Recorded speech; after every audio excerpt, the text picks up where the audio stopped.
নিজের প্রিয় মানুষ মামাতো ভাই শুভ্রের বিয়ের খবরটা শোনার পর থেকে হৃদিকার বুক ফেটে কান্না আসছে। প্রিয় মানুষ বললে হয়তো কমই বলা হবে।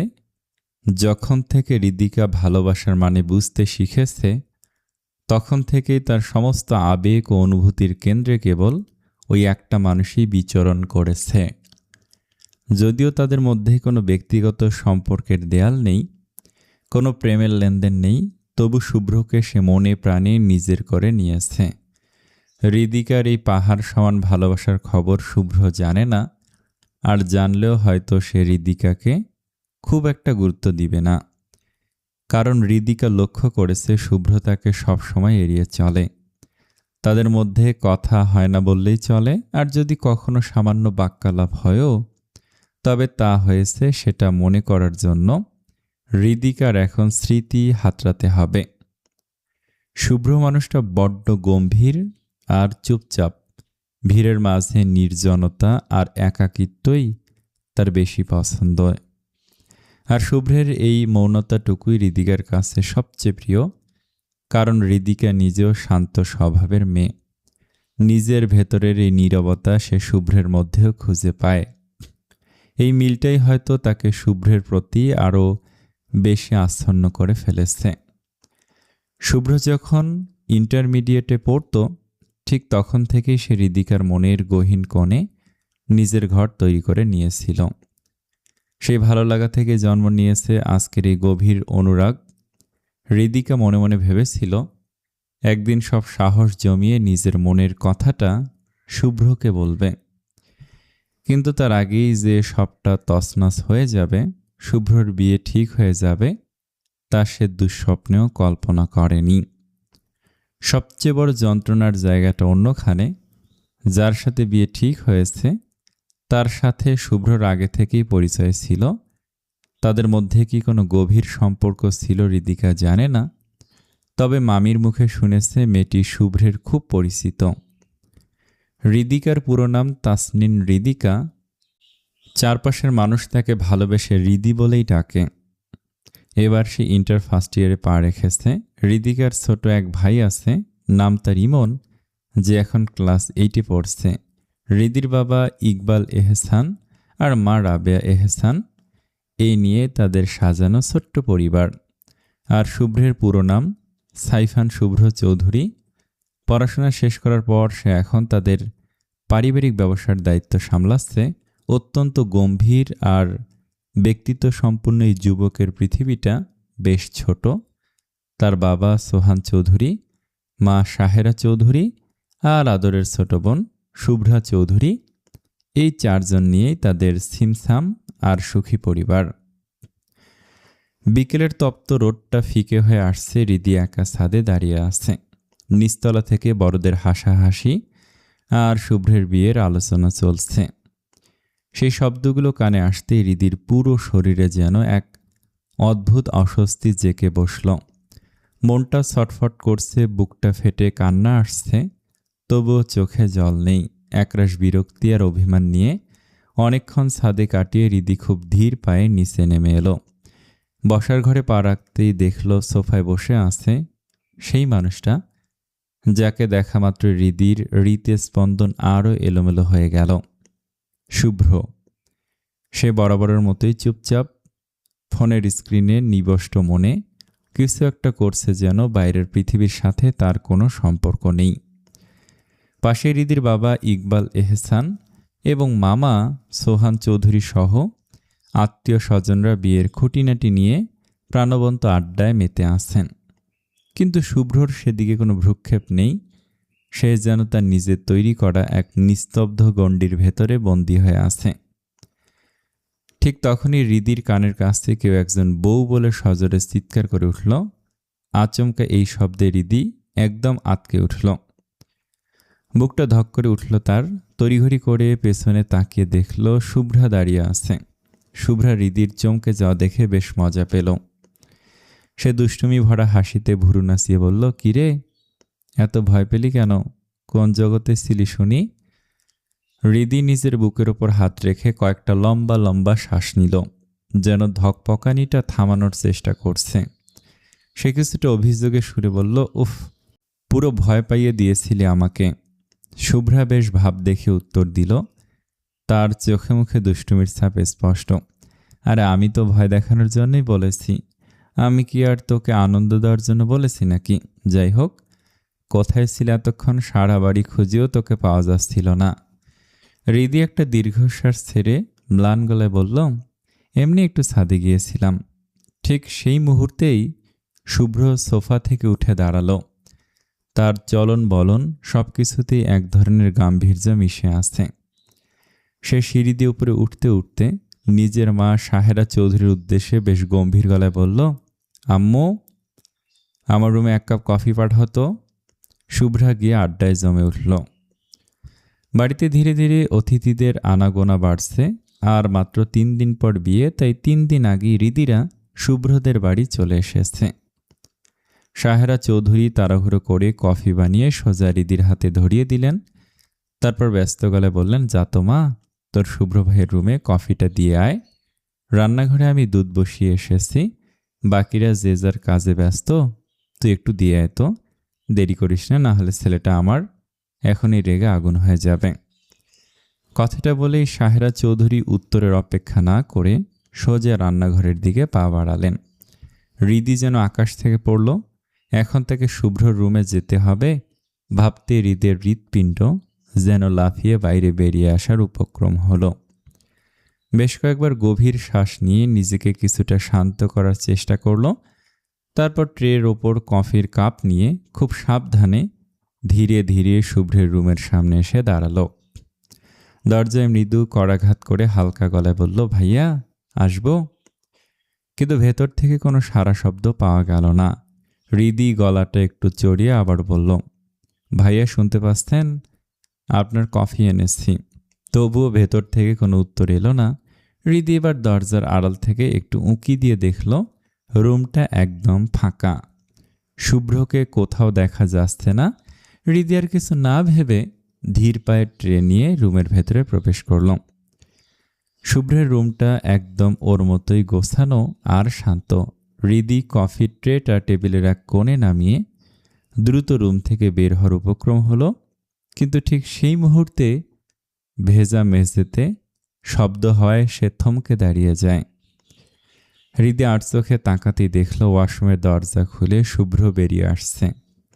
সে মাত্রই শাওয়ার নিয়ে বের হয়েছে। তার সুঠাম আর পেশিবহুল শ্যামবর্ণের শরীরটা সিক্ত অবস্থায় যেন আরও বেশি পৌরুষদীপ্ত হয়ে উঠেছে। শরীরের ভাঁজে ভাঁজে জমে থাকা পানির কণাগুলো ঘরের আলোয় মুক্তোর মতো ঝিকমিক করছে। তার সুঠাম বুক আর চওড়া কাঁধ পানির রেখা গড়িয়ে নিচে নেমে যাচ্ছে। জিম করা শরীরের প্রতিটি পেশি যেন পাথরে খোদাই করা ভাস্কর্যের মতো নিখুঁত দেখাচ্ছে। ভিজে যাওয়া চুলগুলো কপালের ওপর লেপ্টে আছে, আর সেখান থেকে টপ টপ করে পানি চুয়ে পড়ছে। আর তীক্ষ্ণ নাক আর ঠোঁটের ওপর। শুভ্রের এই বুনো আর আকর্ষণীয় রূপ দেখে হৃদি যেন নিজে হুঁশ হারিয়ে ফেলল। সে লজ্জাসনের মাথা খেয়ে অপলক দৃষ্টিতে শুভ্রর দিকে তাকিয়ে রইল। শুভ্র খুব শান্ত পায়ে এগিয়ে এসে হৃদির ঠিক সামনে এসে দাঁড়ালো। হৃদির নাকে শুভ্রের গায়ের সাবান আর শ্যাম্পুর একটা মাতাল করা ঘ্রাণ আছড়ে পড়ল। শুভ্র সরাসরি হৃদির সামনে তুড়ি বাজিয়ে শান্ত গলায় বলল, আমি মানুষ খাওয়ার কোনো মেনু কার্ড না যে আমার দিকে এভাবে হা করে তাকিয়ে থাকতে হবে। What is wrong with you? হৃদিকে একদম থতমত খেয়ে গেল। লজ্জায় তার কান মুখ ঝাঁঝা করে উঠল। সে তড়িঘড়ি করে মাথা নিচু করে আমতা আমতা করে বলল, ওই আসলে ভাইয়া, আমি আপনার কফিটা দিতে এসেছিলাম। শুভ্র টেবিলের ওপর দিকে তাকালো। সেখানে কফির কাপ থেকে ধোয়া কুণ্ডুলি পাকিয়ে উঠছে। তারপর আবার হৃদির দিকে তাকিয়ে সরাসরি বলল, ঠিক আছে, যা। হৃদি সাথে সাথে বেরিয়ে যাওয়ার জন্য পা বাড়ালো, কিন্তু 2 পা এগোতেই হঠাৎ ওর পা মুচড়ে গেল। হৃদি ভারসাম্য হারিয়ে মেঝের দিকে আছাড় খেতে নিতে লাগল। শুভ্র হৃদিকে পড়ে যেতে দেখে এগিয়ে এসে মুহূর্তেই বিদ্যুতের মতো ছো মেরে ওর কোমর জড়িয়ে ধরল। হৃদি ভয়ে আড়ষ্ট হয়ে চোখ বন্ধ করে ফেলল। শুভ্রর ভেজা চুলের হিমশীতল পানি টপ টপ করে হৃদির ঠোঁটে আর গালে এসে বিঁধছে। হৃদি শিউরে উঠে চোখ খুলল। ও দেখল শুভ্র ওকে খুব শক্ত করে নিজের শরীরের সাথে মিশিয়ে ধরে আছে। শুভ্র কেমন অদ্ভুত এক নেশা ধরানো চোখে ওর দিকে অপলক তাকিয়ে আছে। শুভ্রের ভেজা শরীরের সেই পুরুষালী ঘ্রাণ আর বরফ শীতল হাতের স্পর্শে হৃদির দম আটকে এলো। হঠাৎ শুভ্র হৃদিকে এক ঝটকায় সোজা করে দাঁড় করিয়ে কর্কশ গলায় ধমক দিল। What are you doing? দিন দুপুরে কি কানা হয়ে যাচ্ছিস? দেখে চলতে পারিস না? You are so careless. হৃদি অপরাধীর মতো মাথা নিচু করে কাঁপা কাঁপা গলায় বলল, আসলে ভাইয়া হৃদিকে আর শেষ করতে দিল না শুভ্র, আবারও রাগী গলায় ধমক দিয়ে উঠল, জাস্ট গেট আউট, বের হয় এখান থেকে। শুভ্রের রুক্ষ মেজাজ দেখে হৃদি আর এক মুহূর্ত দাঁড়ানোর সাহস পেল না। সে প্রায় দৌড়ে ঘর থেকে বেরিয়ে গেল। শুভ্র একটা লম্বা দীর্ঘশ্বাস ফেলে টেবিলের দিকে এগিয়ে এলো। ধোঁয়া ওঠা কফির কাপটা হাতে নিয়ে সবে কয়েক চুমুক দিয়েছে, ঠিক তখনই টেবিলে রাখা ফোনটা বিকট শব্দে বেজে উঠল। শুভ্র নির্লিপ্ত মুখে ফোনটা হাতে নিল। স্ক্রিনে ফুটে ওঠা নামটা দেখা মাত্রই তার চোয়াল শক্ত হয়ে গেল, কপালে ফুটে উঠল বিরক্তির ভাঁজ। সে এক ঝটকায় ফোনটা রিজেক্ট করে ছুঁড়ে মারার মতো করে টেবিলে রাখল। মেজাজটা যেন মুহূর্তেই তিতকুটে হয়ে গেছে। শুভ্র আর ঘরে থাকল না, কফির কাপ হাতে নিয়ে গটগট করে ব্যালকনির দিকে চলে গেল। ব্যালকনির রেলিংয়ে শক্ত মুঠোয় হাত রেখে বাইরের দিকে তাকিয়ে সে বিড়বিড় করল, হোয়াট রাবিশ! এই মেয়েটা কি আমাকে এক মুহূর্ত শান্তিতে থাকতে দেবে না? পরের দিন সকালে পুরো বাড়ি আত্মীয় স্বজনে ঠাসা। কাল গায়ে হলুদ আর মাত্র 2 দিন পর বিয়ে। কাজিনরা সবাই চলে আসায় বাড়ি এখন রীতিমতো রণক্ষেত্র। আজকে চৌধুরী বাড়ির সবাই শপিংয়ে যাবে। হৃদি মনের ভেতর একরাশ কষ্ট চেপে রেখে কোনো মতে রেডি হয়েছে। যদিও তার যাওয়ার বিন্দুমাত্র ইচ্ছে নেই, কিন্তু তার কাজিনরা নাছরবান্দা। সবাই নিচে রেডি হয়ে অপেক্ষা করছে, কিন্তু আসল মানুষটার খবর নেই। সেই যে সকালে খেয়ে রুমে ঢুকে দরজা বন্ধ করে রেখেছে শুভ্র, আর বের হওয়ার নাম নেই। পরিস্থিতি বেগতিক বুঝে সোহান চৌধুরী শুভ্রের দরজার সামনে এসে দাঁড়ালেন। দরজায় সজোরে করাঘাত করে বললেন, শুভ, দরজা খোল। আমরা সবাই নিচে দাঁড়িয়ে আছি, আর নেহা মাও বারবার কল করছে, তুই মেয়েটার কলও ধরছিস না, সমস্যা কি তোর? সোহান চৌধুরীর কথা শেষ হতে না হতেই খট করে দরজা খুলে গেল। শুভ্র একদম ফিটফাট হয়ে রেডি হয়ে বেরিয়ে এলো। তার এমন গাম্ভীর্যপূর্ণ উপস্থিতি দেখে সোহান চৌধুরী স্বস্তির নিঃশ্বাস ফেললেন। বাড়ি থেকে সবাই এক এক করে বের হলো। শুভ্র তার গাড়িতে উঠে বসতেই তার কাজিনরা হুড়মুড় করে পেছনের সিটে উঠে পড়ল। কিন্তু হৃদি একপাশে মূর্তির মতো স্থির হয়ে দাঁড়িয়ে আছে। হৃদিকে ওভাবে দাঁড়িয়ে থাকতে দেখে তার খালাতো বোন পাখি বলে উঠল, কিরে, দাঁড়িয়ে আসছিস কেন, উঠবি না? হৃদি কোনো কথা না বলে মাথা নিচু করে চুপচাপ গাড়ির পেছনে উঠতে গেল।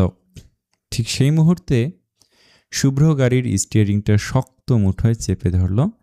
সে রাগে দাঁতে দাঁত চেপে কর্কশ গলায় গর্জে উঠল, আমাকে কি তোদের সবার ড্রাইভার বলে মনে হয় যে তোরা সব নবাবজাদির মতো পেছনে বসবি আর আমি ড্রাইভারের মতো গাড়ি চালিয়ে নিয়ে যাব? Are you all out of your mind? শুভ্রের সেই কর্কশ কণ্ঠস্বরে হৃদি শিউরে উঠল। তার বুক ধক করে উঠল। পরিস্থিতি বুঝতে পেরে শুভ্রা হৃদির দিকে তপ্ত চোখে তাকিয়ে বলল, হৃদি, তুই গিয়ে সামনে বস। তাছাড়া পেছনে অলরেডি 4 জন বসে পড়েছি, এমনিতেই এখানে কাঁচুমাচু হচ্ছে, এখন 5 জন বসলে সমস্যা হবে। হৃদির বুক ধকপক করে উঠল। সামনে বসা, তাও আবার শুভ্রের ঠিক পাশের সিটে। হৃদি যেন নিজের শরীরের নিয়ন্ত্রণ হারিয়ে ফেলেছে, সে নড়তেও ভুলে গেল। হৃদিকে ওভাবে জড়সড় হয়ে দাঁড়িয়ে থাকতে দেখে শুভ্র স্টিয়ারিংয়ে এক হাত দিয়ে চাপ দিয়ে অত্যন্ত গম্ভীর গলায় বলল, ওভাবে স্টেজের মতো দাঁড়িয়ে না থেকে গাড়িতে উঠবি নাকি আমি স্টার্ট দিয়ে চলে যাব? Don't waste my time. হৃদি চমকে উঠে কোনো রকম বুকের পাথর সরিয়ে সাহস সঞ্চার করল। সে কাঁপা কাঁপা হাতে সামনের দরজা খুলে শুভ্রের পাশের সিটে গিয়ে বসল। বসার সাথে সাথে শুভ্রের শরীরে সে তীব্র পারফিউমের ঘ্রাণ আর আভিজাত্য হৃদির স্নায়ু অবশ করে দিল। শুভ্র এক মুহূর্ত সময় নষ্ট করল না। সে সাথে সাথে গাড়ি স্টার্ট দিয়ে দিল। তার দুহাত স্টিয়ারিংয়ে শক্ত হয়ে চেপে বসে আছে, দৃষ্টি একদম সামনের রাস্তায় নিবদ্ধ।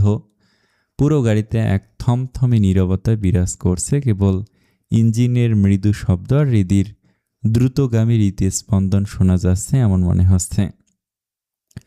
শুভ্র অত্যন্ত ধীর স্থির অথচ এক অদ্ভুত গতিতে গাড়ি চালাতে লাগল। গাড়ি এসে সোজা শপিং মলের সামনে এসে থামল। যার সাথে শুভ্রের বিয়ে ঠিক হয়েছে সেই সুরাইয়া নেহা আর তার পরিবারের সবাই শপিং মলের সামনে আগে থেকেই দাঁড়িয়েছিল। চৌধুরী বাড়ির বড়রা নেহার বাবা মায়ের সাথে কথা বলতে শুরু করলেন। শুভ্রের গাড়ি থেকে সবাই নামলো, হৃদিও নামল। শুভ্র গাড়ি থেকে নামা মাত্রই নেহা দূর থেকে তাকে দেখে এক প্রকার দৌড়ে এলো।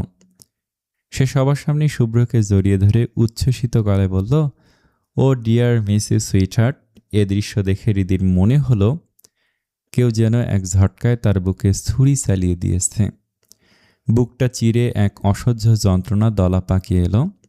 যে মানুষটাকে সে নিজের অজান্তেই মনে ঠাঁই দিয়েছে তাকে অন্য কারো বাহুবলিতে দেখে তার নিঃশ্বাস বন্ধ হয়ে আসতে চাইল।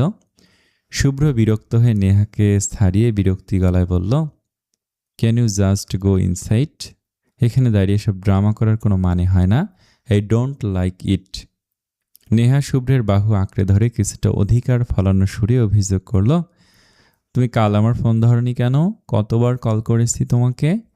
শুভ্র নেহার দিকে একবার আর চোখে তাকালো। শুভ্রর চোখে মুখে বিরক্তির ছাপ স্পষ্ট। সে একদম শীতল গলায় বলল, এসব ফালতু প্রশ্নের উত্তর দিতে আমি প্রস্তুত নই। নেহা একটু গাল ফুলে আদুরে গলায় বলল, আচ্ছা ঠিক আছে, উত্তর দিতে হবে না তোমাকে, চলো ভেতরে যাই। বলেই নেহা এক প্রকার জোর করে শুভ্রর হাত ধরে টেনে শপিং মলের ভেতরে নিয়ে গেল। শুভ্র প্রচণ্ড বিরক্ত হচ্ছে। কারো এভাবে গায়ে পড়া বা শরীর স্পর্শ করা সে একদমই সহ্য করতে পারে না, কিন্তু সামনে বড়রা থাকায় সে নিজেকে শান্ত রাখল এবং কোনো মতে বিরক্তি চেপে ভেতরে ঢুকল। সবাই ভেতরে প্রবেশ করলেও হৃদি তখনও প্রবেশ পথের কাছে জড়সড় হয়ে পাথরের মতো দাঁড়িয়ে আছে। তার ভেতরে এক অদৃশ্য ঝড় বয়ে যাচ্ছে। তখন শুভ্রা খেয়াল করলো হৃদি পিছিয়ে আছে। সে এগিয়ে এসে হৃদির হাত ধরে টান দিয়ে বলল, চল আমাদের সাথে। ভেতরে সবাই যার যার পছন্দের জিনিস কেনায় মত্ত। নেহা এক মুহূর্তের জন্য শুভ্রকে চোখের আড়াল হতে দিচ্ছে না। সে এটা পছন্দ করছে, ওটা ট্রায়াল দিচ্ছে আর বারবার শুভ্রকে দেখিয়ে মতামত চাইছে। শুভ্র কোনো আগ্রহ ছাড়াই শুধু যান্ত্রিকভাবে মাথা নেড়ে সায় দিচ্ছে। তার পুরো মনটাই যেন অন্য কোথাও পড়ে আছে। সবাই দুহাতে কেনাকাটা করলেও হৃদি একপাশে মূর্তির মতো নির্বাক হয়ে দাঁড়িয়ে রইল। তার এই নির্লিপ্ততা সাহেরা চৌধুরীর নজর এড়ালো না। তিনি হৃদির কাছে এসে মায়াভরা স্বরে বললেন, হৃদি, তুই ওভাবে চুপচাপ কেন? সবাই তো যার মন যা চাইছে কিনছে, তুইও দেখ তোর কোনটা ভালো লাগে সেটাই নে। হৃদি কোনো মতে ঠোঁটে এক চিলতে ম্লান হাসি ফুটিয়ে বলল, না না না মামি, তোমরা কেনাকাটা করো, আমার বাসায় পরার মতো অনেক কাপড় আছে আর নতুন কিছুর প্রয়োজন নেই। হৃদির এমন অস্বাভাবিক কথা শুনে তার মা রাবেয়া এহসান কপালে ভাঁজ ফেলে বেশ অবাক হয়ে বললেন, সে কি, কিছু লাগবে না মানে? শপিংয়ে এলে তো তুই আগে পুরো শপিং মল মাথায় তুলতিস, 1000টা বাহানা করতিস, আর আজ বলছিস কিছুই লাগবে না। তোর হয়েছেটা কি সত্যি করে বলতো হৃদি? হৃদি সাথে সাথে উত্তর দিল। তার গলায় জোর করে আনা এক ধরনের অস্বাভাবিকতা ছিল। আরে না আম্মু, আমার সত্যি অনেক কিছু আছে, তাছাড়া এখন কিনলে ওগুলোতেও আলমারিতেই পড়ে থাকবে, নষ্ট হবে। তোমরা কেন তো? বলে হৃদি আর সেখানে দাঁড়ালো না। সে একটু দূরে গিয়ে একটা পিলারের আড়ালে একা দাঁড়ালো। কিচ্ছু ভালো লাগছে না তার। এ আলোক উজ্জ্বল শপিং মল, হাসাহাসি মানুষের ভিড়, সবই যেন বিষের মতো লাগছে। বুকের ভেতরটা যেন কেউ নিংড়ে ধরছে, তীব্র এক যন্ত্রণা হচ্ছে। হৃদি কাঁচের দেয়ালের ওপাশে বাইরের রাস্তার দিকে তাকিয়ে রইল। তার চোখ ঝাপসা হয়ে এলো। সে মনে মনে ভাবল, আচ্ছা, ভালোবাসা তো কষ্টের কেন? সবাই তো বলে মন থেকে কাউকে ভালোবাসলে নাকি তাকে পাওয়া যায়। আমি তো শুভ্রকে নিজের অস্তিত্ব দিয়ে ভালোবেসেছিলাম, তবে তাকে পেলাম না কেন? কেন সে আজ অন্য কারো হয়ে যাচ্ছে? হৃদির টলমলে চোখ থেকে দুফোঁটা তপ্ত অশ্রু গড়িয়ে পড়ল। সে দ্রুত হাত দিয়ে সেই নোনা জল মুছে ফেলল, যাতে কেউ টের না পায়। নিজেকে স্বাভাবিক দেখানোর এক ব্যর্থ চেষ্টা করে সে কাউকে কিছু না বলে ধীর পায়ে ভিড় ঠেলে সামনের দিকে এগিয়ে গেল। হঠাৎ করে হৃদির চোখ আটকে গেল ওপরের দিকে ঝোলানো একটি অপূর্ব শাড়ির ওপর। শাড়িটির নিখুঁত কারুকাজ আর রাজকীয় আভিজাত্য দেখে হৃদি যেন সম্মোহিত হয়ে গেল। শাড়িটা দেখা মাত্রই তার মনে হলো এটি যেন তারই জন্য তৈরি, কিন্তু পরক্ষণে একরাশ বিষণ্ণতা তাকে গ্রাস করল। সে তো একটু আগে সবাইকে বুক ফুলিয়ে বলেছে তার কিছু লাগবে না, এখন নিজে থেকে চাইলে সবাই কি ভাববে, লোক হাসাহাসি হবে না? কিন্তু শাড়িটার দিক থেকে চোখ সরানো তার যেন কঠিন হয়ে পড়ল। হৃদি এক বিষণ্ণ আর করুণ চাহনি নিয়ে শাড়িটার দিকে তাকিয়ে রইল। এদিকে শুভ্র নেহার ওপর মনে মনে ফুঁসছে। নেহা সবার সামনে বারবার তার গায়ের ওপর ঢলে পড়ছে, যা শুভ্রের আভিজাত্যে চরমভাবে আঘাত করছে। হঠাৎই শুভ্রের ফোনটা বেজে উঠল। ফোনটা বেজে উঠতেই সে যেন মুক্তির নিঃশ্বাস পেল। সে এক প্রকার জোর করেই নেহাকে সরিয়ে দিয়ে কথা বলতে বলতে কিছুটা সামনে এগিয়ে গেল। ফোনের কথা শেষ করে শুভ্র যেই ঘুরে দাঁড়াতে যাবে, অমনি তার তীক্ষ্ণ দৃষ্টি গিয়ে স্থির হলো একটু দূরে মূর্তির মতো দাঁড়িয়ে থাকা হৃদির ওপর। সে খেয়াল করল হৃদি ওপরের দিকে অপলক তাকিয়ে আছে। শুভ্র হৃদির দৃষ্টি অনুসরণ করে সেই শাড়িটি দেখল। হৃদির চোখের সেই তৃষ্ণা শুভ্রের চোখ এড়াল না। হৃদিকে ওভাবে তৃষ্ণার্ত চোখে তাকিয়ে থাকতে দেখে শপিং মলের একজন কর্মচারী এগিয়ে এসে বিনত স্বরে বলল, ম্যাম, আপনার কি শাড়িটি পছন্দ হয়েছে? আপনি বললে আমি ওটা নামিয়ে দেখাতে পারি। হৃদি যেন আকাশ থেকে পড়ল। সে অপ্রস্তুত হয়ে আমতা আমতা করে বলল, না না ভাইয়া, আমি এমনি দেখছিলাম, তবে হ্যাঁ, শাড়িটা আসলে খুব সুন্দর। কথাটা বলে হৃদি অপরাধীর মতো দ্রুত পায়ে সেখান থেকে সরে গেল। হৃদি চলে যেতেই শুভ্র সেখানে এসে দাঁড়ালো। তার চেহারায় এক অদ্ভুত কাঠিন্য। সে সরাসরি কর্মচারীর দিকে তাকিয়ে গম্ভীর গলায় আদেশ দিল, pack this sari, do it fast.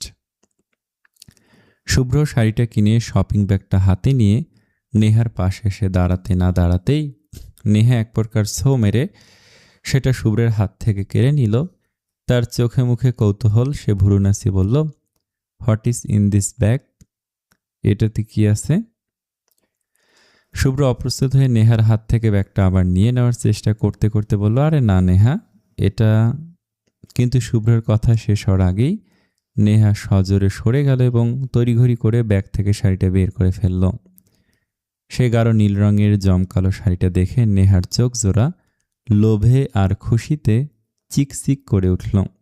সে উত্তেজনায় বলে উঠল, wow, this sari is just gorgeous. এটা আমার জন্য, তাই না শুভ্র? আমার চয়েস তুমি দারুণ বোঝো। শুভ্র নিজের ভেতরে দাউ দাউ করে জ্বলতে থাকা রাগটা কোনো মতে কন্ট্রোল করে শান্ত গলায় বলতে চেয়েল, no Neha, listen to me, এটা তোমার জন্য না, এটা আসলে। কিন্তু সত্যটা বলার সুযোগ সে পেল না। ঠিক তখনই নেহার মা সানজিদা খান হাজির হলেন। মেয়ের হাতে দামি শাড়িটা দেখে তিনি বেশ তৃপ্তির হাসি দিয়ে শুভ্রের দিকে তাকিয়ে গদগদ হয়ে বললেন, আরে বাহ, শাড়িটা তো দারুণ। কে দিল? শুভ্র বাবা দিয়েছে বুঝি। নেহা মুহূর্তেই শাড়িটা নিজের কাঁধের ওপর মেলে ধরল এবং আয়নার নিজেকে দেখতে দেখতে অত্যন্ত লজ্জা মাখা গলায় আদুরে স্বরে বলল, মম, তোমার জামাই আমার জন্য একটা সারপ্রাইজ হিসেবে নিয়ে এসেছে। সানজিদা খান শাড়িটা নিজের হাতে তুলে নিলেন। কাপড়ের কারুকাজ আর জমকালো পাড়ের দিকে সূক্ষ্ম দৃষ্টিতে তাকাতে তাকাতে তিনি শুভ্রের দিকে ফিরে তৃপ্তির হাসি দিলেন। জয় বলো শুভ্র, তোমার চয়েস আছে, মানতেই হবে। শাড়িটা একদম রাজকীয় হয়েছে। শুভ্রর ইচ্ছে করছিল চিৎকার করে বলতে এই শাড়িটা ওর জন্য নয়, কিন্তু পরিস্থিতির চাপে সে নিজের ভেতরের প্রবল বিরক্তি চেপে রাখল। রাগে তার হাতের মুঠো শক্ত হয়ে এলো, গলার রগগুলো টান টান হয়ে উঠল। নেহা তখন শাড়িটা আঁকড়ে ধরে উত্তেজনায় টইটুম্বুর হয়ে শুভ্রকে বলল, শুভ্র, তুমি জাস্ট 2 মিনিট এখানে দাঁড়াও, I am coming in a flash. আমি শাড়িটা আমার বেস্টিদের দেখে আসি, ওরা নিশ্চয়ই ওই শোরুমে আছে, দেখলেই জ্বলে পুড়ে ছারখার হয়ে যাবে। বলেই নেহা কারো উত্তরের অপেক্ষা না করে প্রজাপতির মতো ডানা মেলে ওদিকে দৌড়ে চলে গেল। সানজিদা খান মেয়ের আনন্দ দেখে হাসি মুখে তার পিছু পিছু চলে গেলেন। পুরো জায়গাটা এখন ফাঁকা, শুভ্র একা দাঁড়িয়ে আছে। তার চোখে মুখে ফুটে উঠছে তীব্র ঘৃণা আর বিরক্তি। সে দাঁতে দাঁত চেপে খুব নিচু স্বরে বিড়বিড় করে বলল, লাইক মাদার লাইক ডটার, যেমন মা তেমন তার মেয়ে, অসহ্য। শুভ্র রাগে ফুঁসতে ফুঁসতে আবার সেই শাড়ির শোরুমে ঢুকে পড়ল। তার চেহারার যে অবস্থা, মনে হচ্ছে সামনে যাকে পাবে তাকে কাঁচা চিবে খাবে। সেই কর্মচারী শুভ্রকে ওভাবে ঝড়ের বেগে আসতে দেখে ভয়ে শুকে কাঠ হয়ে গেল। সে ভাবল নির্ঘাত শাড়িতে কোনো বড় সমস্যা বা রিজেক্ট ধরা পড়েছে, নয়তো লোকটা এভাবে তেড়ে আসবে কেন। কর্মচারীর ঢোক গিলে কাপা কাপা গলায় শুভ্রের সামনে গিয়ে দাঁড়ালো, sir, is there any problem? শাড়িটাতে কি কোনো রকম রিজেক্ট ধরা পড়েছে স্যার? শুভ্র তার দিকে লাল চোখে তাকে হুঙ্কার দিয়ে বলল, নো, ওই একই রকম শাড়ি আমার চাই, pack it right now fast. কর্মচারীটা বুক থেকে একটা স্বস্তির নিঃশ্বাস ফেলে হাসি মুখে বলল, শিওর স্যার, আপনি একটু দাঁড়ান, আমি এখনই দিচ্ছি। বেচারা পুরো শোরুম তন্ন তন্ন করে খুঁজল, সব আলমারি, কিন্তু দুঃখের বিষয় সব র্যাক উলট পালট করেও সে শাড়িটা পেল না। মানে কালেকশনটা পেল না, শেষ হয়ে গিয়েছে। মুহূর্তে কর্মচারীর মুখটা ফ্যাকাশে হয়ে গেল। সে কাঁচুমাচু হয়ে শুভ্রের সামনে এসে দাঁড়ালো। সরি স্যার, আসলে ওই কালেকশনটা শেষ হয়ে গেছে, ওই একটাই পিস ছিল। আপনি চাইলে আমি আপনাকে এর থেকেও ভালো শাড়ি দেখাতে পারি স্যার। শুভ্রর মাথায় তখন রক্ত চড়ে গেছে। মাথা ঠিক রাখতে না পেরে সে কাউন্টারের কাচের ওপর সজোরে এক থাপ্পড় মেরে চেঁচিয়ে উঠল, আই সেড নো, আমার ওই নীল শাড়িটা চাই, এখনই ব্যবস্থা করে দিবি, নাহলে তোদের এই পুরো শোরুম আমি উড়িয়ে দেব। শুভ্রের অগ্নিমূর্তি দেখে কর্মচারীটার গলার স্বর শুকিয়ে কাঠ হয়ে গেছে। সে ভয়ে তোতলামি করতে করতে বড় বড় ঢোক গিলে বলল, স্যার, জাস্ট 1 মিনিট, আমি আমাদের অন্য সব আউটলেটে খবর নিচ্ছি, কোথাও না কোথাও নিশ্চয়ই পাওয়া যাবে। শুভ্র হাতের ঘড়ির দিকে একবার তাকিয়ে দাঁতে দাঁত চেপে বলল, ডু ইট ফাস্ট, আমার হাতে একদম সময় নেই। কর্মচারীটা হন্যে হয়ে এক এক জায়গায় ফোন দিতে শুরু করলো। সে শাড়িটার ছবি হোয়াটসঅ্যাপে পাঠালো, বারংবার তাগাদা দিল, কিন্তু প্রথম কয়েকটা দোকান থেকে উত্তর না এলো। যা শুনে শুভ্রের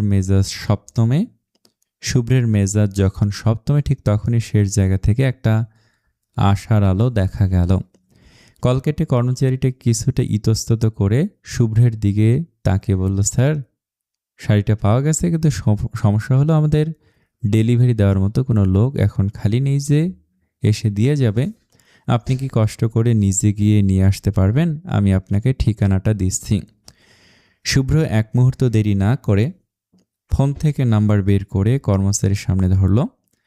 তার চোখে এখন একটা জেদ যে নীল শাড়িটা রিদির পাওনা, সেটা সে রিদির হাতেই তুলে দেবে। সে গম্ভীর গলায় বলল, গিভ মি অ্যাড্রেস, ঠিকানাটা এখনই আমার ফোনে মেসেজ করেন। কর্মচারী তড়িঘড়ি করে লোকেশনটা শুভ্রের ফোনে পাঠিয়ে দিল। ঠিকানাটা চোখ বুলিয়ে শুভ্র নিজের ভেতরে একটু লজ্জিত বোধ করল।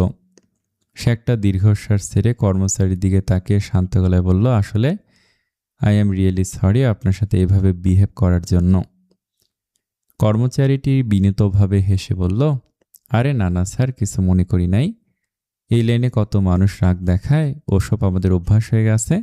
তবে স্যার, ডোন্ট মাইন্ড, শাড়িটা নিশ্চয়ই আপনার খুব স্পেশাল কারোর জন্য, না হলে এই সামান্য একটা শাড়ির জন্য কি এতটা পাগলামি করতে পারে, তা আগে কখনো দেখিনি।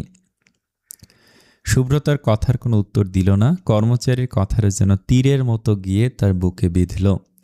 সে কি সত্যি হৃদির জন্য পাগলামি করছে? শুভ্র এক পলক লোকটার দিকে তাকিয়ে গাম্ভীর্য বজায় রেখে সোজা শপিং মল থেকে বেরিয়ে গেল। 2 ঘন্টার দীর্ঘ লড়াই শেষে শুভ্র সেই কাঙ্ক্ষিত শাড়িটা নিয়ে শপিং মলে হাজির হলো। তবে এবার সে আর ভুল করল না। শাড়িটা খুব সাবধানে গাড়ির ড্যাশবোর্ডে রেখে লক করে দিল।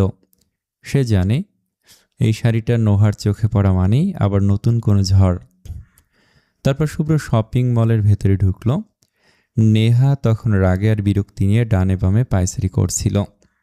শুভ্রকে দেখা মাত্রই সে তেড়ে এসে বলল, দিস ইজ টু মাচ শুভ্র। কোথায় গিয়েছিলে তুমি এতক্ষণ? আমাকে এভাবে একা ফেলে রেখে যাওয়াটা কি তোমার কাছে খুব জরুরি ছিল?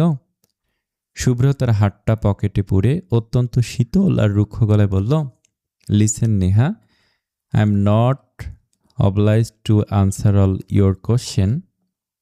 সব প্রশ্নের উত্তর দিতে আমি তোমার কাছে বাধ্য নই। আর শোনো, আমার ওপর এমন অধিকার ফলাবে না একদম। আমার এসব আদিক্ষেতা মোটেও পছন্দ না। নেহা শুভ্রের এমন সরাসরি আর কঠিন কথা শুনে কিছুটা ভ্যাবাচ্যাকা খেয়ে গেল। পরক্ষণে সে নিজেকে সামলে নিয়ে চড়া গলায় বলল, কিন্তু শুভ্র, আমি তোমার হতে যাও ওয়াইফ। আমার জানার পূর্ণ অধিকার আছে তুমি কোথায় যাও আর কি করো। শুভ্র এক পা এগিয়ে এসে নেহার চোখের দিকে সরাসরি তাকিয়ে অত্যন্ত ধীরস্থিরভাবে বলল, you are not my wife. Wait, হওনি এখনো তুমি আমার স্ত্রী? আর হবে কি না সেটাও সময়ের ওপর ছেড়ে দাও। সো নিজের সীমার মধ্যে থাকো। শুভ্রের কথায় শেষ হতেই নেহার মুখে বাঁকা হাসি ফুটল। সে জেদ মেশানো গলায় চ্যালেঞ্জ ছুড়ে দিয়ে বলল, since I am going to be, I will make it happen. That's a challenge. যেহেতু হতে যাচ্ছি সেহেতু হয়েই ছাড়বো, দেখে নিও। শুভ্র আর একটা শব্দও বের করল না। সে খুব ভালো করে জানে নেহার মতো একটা মেয়ের সাথে কথা বাড়ানো মানে নিজের মূল্যবান সময় নষ্ট করা আর নিজেকে আরও বেশি বিরক্ত করা। ও শুধু নিজের স্বার্থটাই বোঝে। শুভ্র পকেট থেকে ফোন বের করে স্ক্রিনে এক পলক সেখান থেকে তাকিয়ে সরে গেল। শপিং শেষ করতে করতে সন্ধ্যা ঘনিয়ে আসে। সারাদিনের খাটাখাটুনিতে সবার চেহারায় ক্লান্তির ছাপ স্পষ্ট। চৌধুরী বাড়ির সবাই দুহাত ভর্তি ব্যাগ নিয়ে গাড়ির কাছে এসে জড়ো হলো। নেহারও বিদায় নিয়ে তাদের গাড়িতে করে চলে গেছে। হৃদি কোনো মতে নিজেকে টেনে নিয়ে গাড়ির কাছে আসতেই তার চারপাশটা হঠাৎ দুলতে শুরু করলো। মাথাটা কেমন যেন চক্কর দিয়ে উঠল তার। সারাদিন পেটে এক দানাও পড়েনি। দুপুরে সবাই যখন রেস্টুরেন্টে খাবার খেয়েছিল, হৃদি তখন এক টুকরো খাবারও মুখে তোলেনি। সবার চোখের আড়ালে সব খাবার ডাস্টবিনে ফেলে দিয়েছিল সে। দীর্ঘ সময়ের মানসিক যন্ত্রণা আর শরীরের ওপর এই চরম অবহেলা সব মিলিয়ে হৃদির শরীর আর সায় দিল না। হঠাৎ প্রচণ্ড মাথা ঘুরে সে নির্জীবের মতো তপ্ত পিচঢালা মাটিতে লুটিয়ে পড়ল। সবাই তখন গাড়িতে উঠে পড়েছে। শুভ্র গাড়ির ডোর খুলে সবে উঠতে যাবে, ঠিক তখনই তার ষষ্ঠ ইন্দ্রিয় যেন কুডাক দিয়ে উঠল। সে কি মনে করে একবার পিছনে ফিরে তাকালো, আর সাথে সাথে তার কলিজা যেন শুকিয়ে গেল। হৃদি মাটিতে জ্ঞান হারিয়ে পড়ে আছে। শুভ্র এক মুহূর্ত দেরি না করে পাগলের মতো দৌড়ে এসে হৃদির নিথর দেহটা আগলে ধরল। সে হৃদির মাথাটা নিজের হাঁটুর উপর রেখে তার ফ্যাকাশে গালে হালকা থাপ্পড় দিয়ে অস্থির গলায় বলে উঠল, এই হৃদি, হৃদি, কি হয়েছে তোর? ওপেন ইয়োর আইজ, চোখ খোল হৃদি। শুভ্রের গলার আওয়াজ শুনে হৃদির ভেতর থেকে, গাড়ির ভেতর থেকে সাহেরা চৌধুরী আর রাবেয়া এহসান চিৎকার করে বেরিয়ে এলেন। শুভ্রর হাত কাঁপছে। হৃদির শরীর বরফের মতো ঠান্ডা হয়ে গেছে। সে দাঁতে দাঁত চেপে বড়দের দিকে তাকিয়ে চিৎকার করে বলল, সবাই হাঁ করে তাকিয়ে আছেন কেন?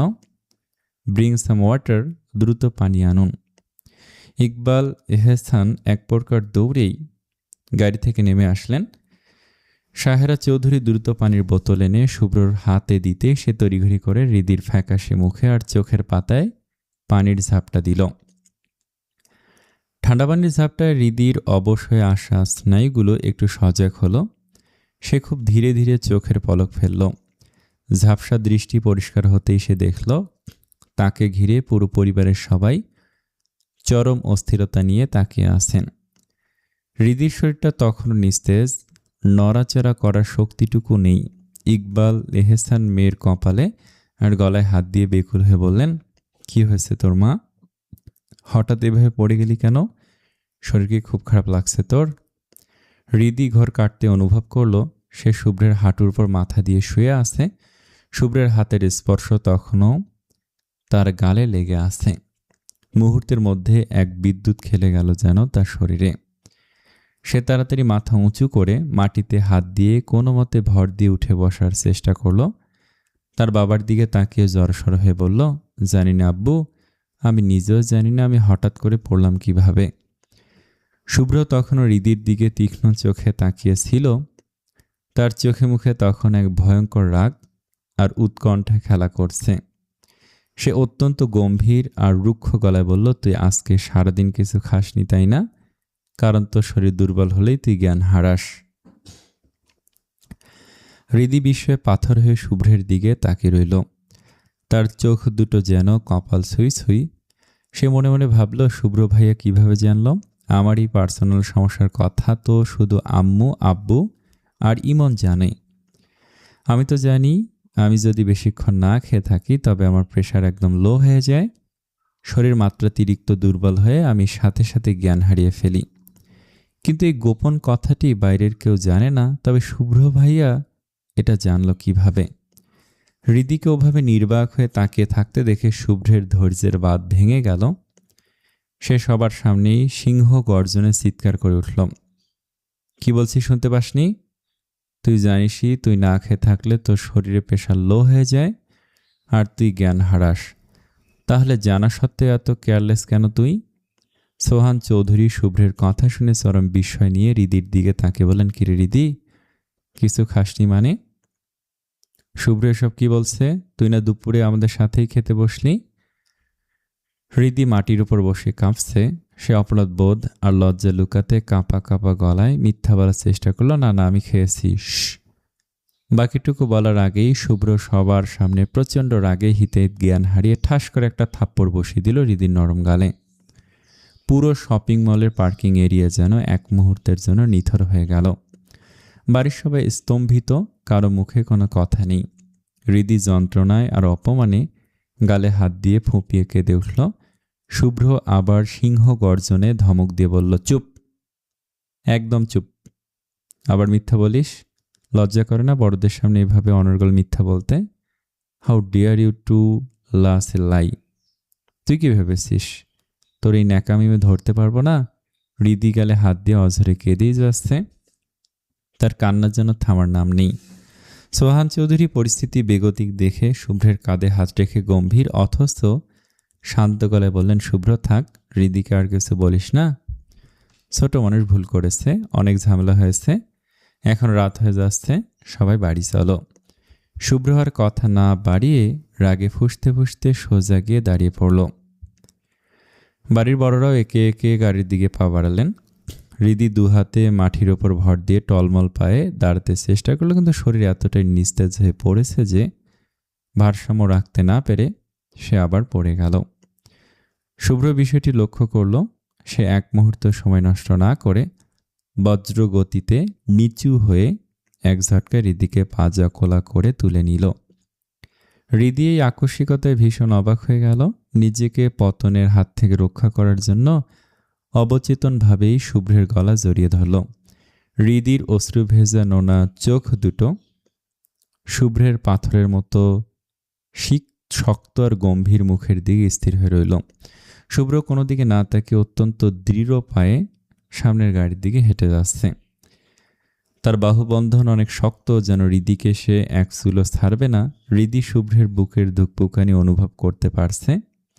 সে তার অশ্রুমাখা চোখে শুভ্রের দিকে তাকিয়ে মনে মনে করুণ সুরে বলল, আপনি শুধু আমার শরীরের ক্লান্তি আর ওপরের কষ্টটাই দেখলেন শুভ্র ভাইয়া, অথচ আমার ভেতরে রক্তক্ষরণটা একবারও দেখলেন না। আমার ভেতরটা যে আপনাকে অন্য কারোর সাথে দেখার যন্ত্রণায় আর আপনাকে না পাওয়ার শোকে তিল তিল করে মারা যাচ্ছে। সেই কষ্টটা কেন আপনার চোখে পড়ছে না? কেন আপনি আমার হৃদয়ের হাহাকার বুঝতে পারছেন না? শুভ্র ধীরে ধীরে অত্যন্ত সতর্কতার সাথে রিদিকে গাড়ির সিটে বসিয়ে দিল। এরপর কোনো কথা না বলে নিজেও ড্রাইভিং সিটে বসে গাড়ি স্টার্ট দিল। পুরোটা রাস্তা শুভ্রর চোয়াল শক্ত হয়ে রইল। একবারের জন্য সে রিদির দিকে তাকালো না। সবাই ধকল সামলে বাড়ির ভেতরে এসে সোফায় গা এলিয়ে দিল। রাবেয়া এহসান এক মুহূর্ত দেরি না করে তাড়াতাড়ি রিদির জন্য রান্নাঘর থেকে খাবার আনতে গেলেন। রিদি তখন শরীরের ভারসাম্য ফিরে পাওয়ার চেষ্টা করছে। সে ধীরে ধীরে সোফায় এসে বসল। হঠাৎ শুভ্র ড্রয়িং রুমে এলো। তার হাতে একটা শপিং ব্যাগ। সে সরাসরি রিদির সামনে এসে ব্যাগটা রিদির পাশে রেখে শীতল গলায় বলল, দিস ইজ ফর ইউ, এটা তোর। বলে সে আর এক সেকেন্ডও দাঁড়ালো না। কারো কোনো প্রশ্নের সুযোগ না দিয়ে সোজা বড় বড় পা ফেলে সিঁড়ি বেয়ে নিজের রুমে চলে গেল।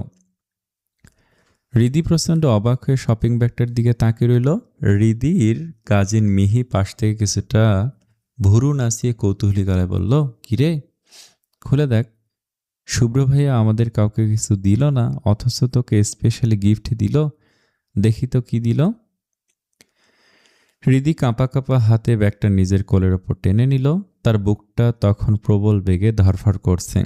সে ব্যাগের ভেতরে হাত ঢুকিয়ে কাপড়টা বের করলো। আর মুহূর্তের মধ্যে চোখ ছানাবড়া হয়ে গেল। এটা তো সেই শাড়ি, সেই নিখুঁত নকশার রাজকীয় শাড়িটা যেটা সকালে সে তৃষ্ণার্ত চোখে পছন্দ করেছিল।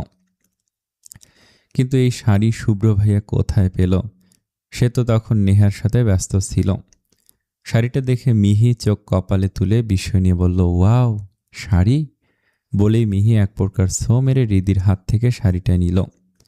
শাড়ির ওপরে নিখুঁত কারুকাজ আর রাজকীয় আভিজাত্য দেখে সবার পাগল হওয়ার মতো দশা। পাখি অবাক হয়ে শাড়ির জমিনে হাত বুলিয়ে বলল, শুভ্র ভাইয়া তোকে এত দামি আর সুন্দর শাড়ি গিফট করলো, অথচ আমাদের জন্য কিছুই আনলো না। চলবে না, চলবে না, আমরা এখনই শুভ্র ভাইয়াকে গিয়ে ধরবো। এটা কোন ধরনের বিচার? কিন্তু রিদি তখন অন্য দুনিয়ায় হারিয়ে গেছে। এই শুভ্র মানুষটাকে সে কোনোভাবেই মেলাতে পারছে না। যে মানুষটা একটু আগে সবার সামনে তাকে চড় মারল, সেই মানুষটাই আবার এত যত্ন করে তার পছন্দের শাড়িটা কিনে আনলো। শাড়িটা যে তার খুব পছন্দ হয়েছে এইটা শুভ্র কিভাবে জানলো? আর সে না খেয়ে থাকলে জ্ঞান হারিয়ে ফেলে এই অতি গোপন খবরটাই বা শুভ্র জানলো কিভাবে? রিদির মনে হচ্ছে শুভ্র মানুষটা যেন এক গভীর রহস্যের সমুদ্র, যেখানে ডুব দিলেও কোনো কূল পাওয়া যায় না। রাত 12টা, শুভ্রের চোখে ঘুম নেই। সে ব্যালকনিতে দাঁড়িয়ে আছে। তার স্ত্রীর দৃষ্টি দূরের নিকষ কালো আকাশের দিকে। হঠাৎ শুভ্র কি মনে করে পকেট থেকে ফোনটা বের করলো। ফোনের গ্যালারি স্ক্রল করে একটা ছবি বের করলো সে। ছবিটা দেখা মাত্রই শুভ্রের পাথরের মতো শক্ত মুখে এক চিলতে মায়া মাখানো হাসি ফুটল।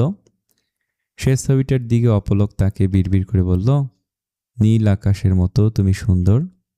তোমার এই ডাগর ডাগর চোখ কেড়ে নিয়েছে বহু কালে আমার এই মন। তোমার মুখে রয়েছে অদ্ভুত এক মায়া, যে মায়া দেখলে কেটে যায় আমার সকল ক্লান্তির ছায়া। কথাগুলো বলি শুভ্র ফোনটা পকেটে রেখে ধীর লয়ে চোখ বন্ধ করল। চোখ বন্ধ করলেই মুহূর্তের মধ্যে ফোনের স্ক্রিনে থাকা ওই মায়াবী মুখটা তার চোখের সামনে জীবন্ত হয়ে ভেসে উঠল। শীতল বাতাসের ঝাপটায় শুভ্র যেন সেই গায়ের সুবাস অনুভব করতে পারল। সে গভীর এক আবেশে বিড়বিড় করে বলল, আমার নীল আকাশ তুমি। রিদি নিচ থেকে রুমে এসে বিছানায় বসে পড়ল। তার দুই হাত তখনও সেই নীল শাড়িটাকে মরিয়া হয়ে আঁকড়ে ধরে আছে। যে শুভ্র ছোটবেলা থেকে তাকে শুধু কড়া শাসন আর তপ্ত ধমক ছাড়া কিছুই দেয়নি, আজ সেই মানুষটা একদম হুট করে তার আজন্ম লালিত এক চিলতে শখ পরণ করে দিল। শাড়িটার রেশমি জমিন রিদির আঙুলের ছোঁয়ায় এক অদ্ভুত শীতলতা দিচ্ছে। কিন্তু রিদির ভেতরটা আগ্নেয়গিরির লাভার মতো দাউ দাউ করে জ্বলছে। শাড়িটা পেয়ে রিদির মনে এক বিন্দু আনন্দের হিল্লোল বয়ে গেল না। কারণ এই উপহার তো কোনো সাধারণ মানুষের কাছ থেকে আসেনি, এসেছে তার সেই শুভ্র ভাইয়ের কাছ থেকে, যাকে সে নিজের অস্তিত্বের প্রতিটি পরতে পরতে ভালোবেসেছে। অথচ সেই মানুষটাই এখন অন্য কারো হতে যাচ্ছে। তার বিয়ের সানাই বাজার প্রহর গুনছে পুরো বাড়ি। যদি এই মুহূর্তটা আজকের না হয়ে কয়েক মাস আগে হতো, তবে হয়তো হৃদি খুশিতে আত্মহারা হয়ে পুরো রুম নাচিয়ে ফেলত। কিন্তু আজ এই উপহার যেন তার ক্ষতবিক্ষত হৃদয়ে লবণের ছিটা দেওয়ার মতো মনে হচ্ছে। হৃদি শাড়িটা নিজের বুকের সাথে শক্ত করে জড়িয়ে ধরল। তার দু চোখ বেয়ে নোনা জলের ধারা নেমে এসে শাড়ির নীল জমিনটাকে ভিজিয়ে দিচ্ছে। কান্নার বেগ সামলাতে না পেরে সে বিছানায় লুটিয়ে পড়ল। তার কণ্ঠস্বর অবরুদ্ধ, বুক চিরে আসা এক একটা দীর্ঘশ্বাস যেন রুমের বাতাসকে ভারী করে তুলছে। সে কাঁদতে কাঁদতে বিড়বিড় করে বলল, জানেন শুভ্র ভাই, আপনি এই শাড়িটা দিয়ে আমাকে এক ফোঁটাও খুশি করতে পারেননি, বরং আপনি আমাকে আরও ভয়ঙ্কর এক যন্ত্রণার গহ্বরে ফেলে দিলেন। কেন বারবার আমাকে এভাবে টেনে ধরেন? কেন আমাকে শান্তিতে মরতেও দেন না? হৃদির মনে হচ্ছে এই শাড়িটা কোনো যন্ত্র বস্ত্র নয়, বরং এক টুকরো জীবন্ত বিষাদ। হৃদি খুব সাবধানে শাড়িটা বিছানার একপাশে রাখল। তার হাত দুটো এখনো থরথর করে কাঁপছে।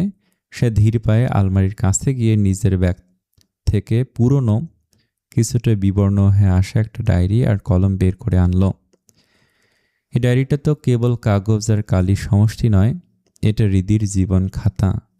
কবে প্রথম সেই কিশোরী মনে শুভ্র নামক ঝড়ের প্রবেশ ঘটেছিল, কবে শুভ্র প্রথম তাকে কড়া গলায় ধমক দিয়ে শাসিয়েছিল, আর কবে অতি সঙ্গোপনে শুভ্র তার দিকে আর চোখে তাকিয়েছিল, তার প্রতিটি মুহূর্তের সাক্ষী এই ডায়েরি।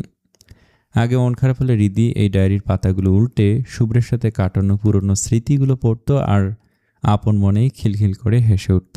কিন্তু আজ এই ডায়েরির পাতায় কোনো আনন্দের স্মারক লেখা হবে না। আজ কলমের প্রতিটি আঁচড়ে ফুটে উঠবে এক গভীর বিষাদের উপাখ্যান। হৃদি পড়ার টেবিলের চেয়ারটা টেনে বসল। ঘরভর্তি নিস্তব্ধতা, শুধু বাইরে ঝিঝি পোকার একটানা ডাক শোনা যাচ্ছে।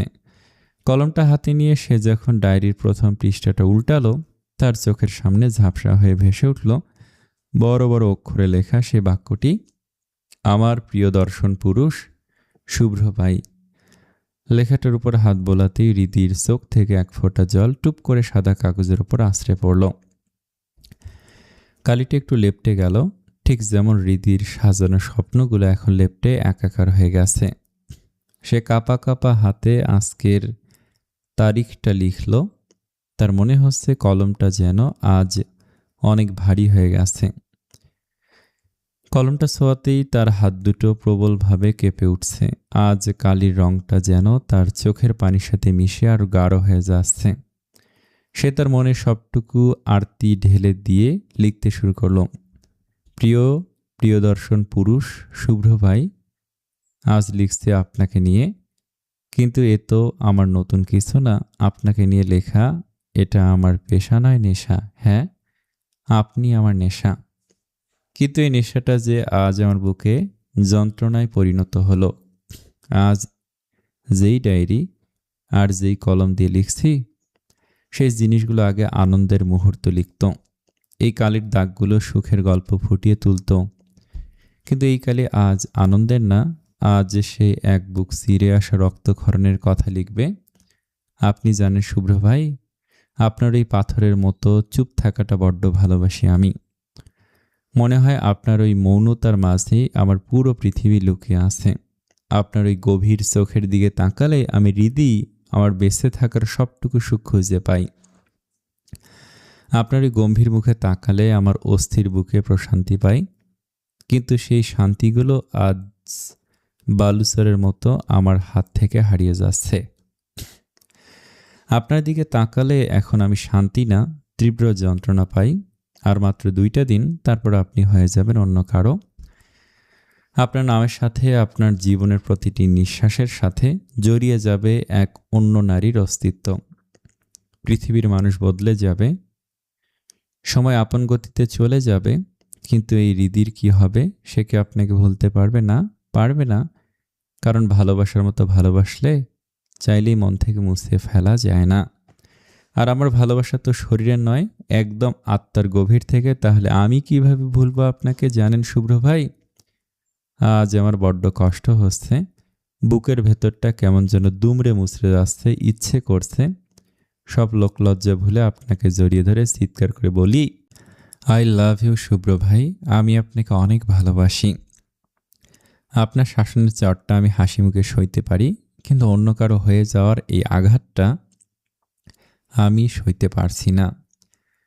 আমি আজ বড় অসহায়, আমি হেরে যাচ্ছি নিজের ভালোবাসার কাছে শুভ্র ভাই। আমি আপনাকে নিয়ে আর লিখতে পারছি না, আমার হাত কাঁপছে, মনে হচ্ছে এই বুঝি আমার নিঃশ্বাস বন্ধ হয়ে আসবে।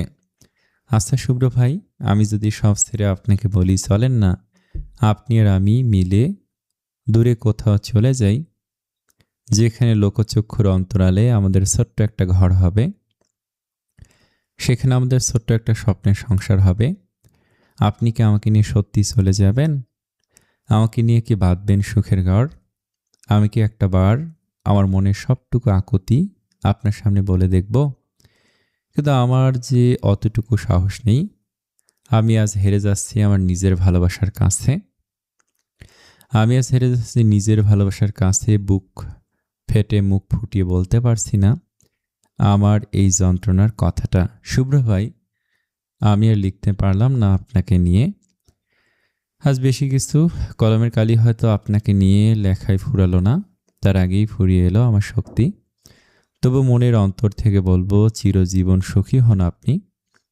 আমি না হয় আমার ভালোবাসার যন্ত্রণায় পুড়ে ছায়া হয়ে পড়ে রইলাম এক কোনায়। হৃদি ডায়েরির ওই ভেজা পাতা একদম শেষ প্রান্তে কাঁপা কাঁপা অক্ষরে লিখল, ইতি আপনার নামের নীল বিষে নীল হওয়া এক মেয়ে হৃদি।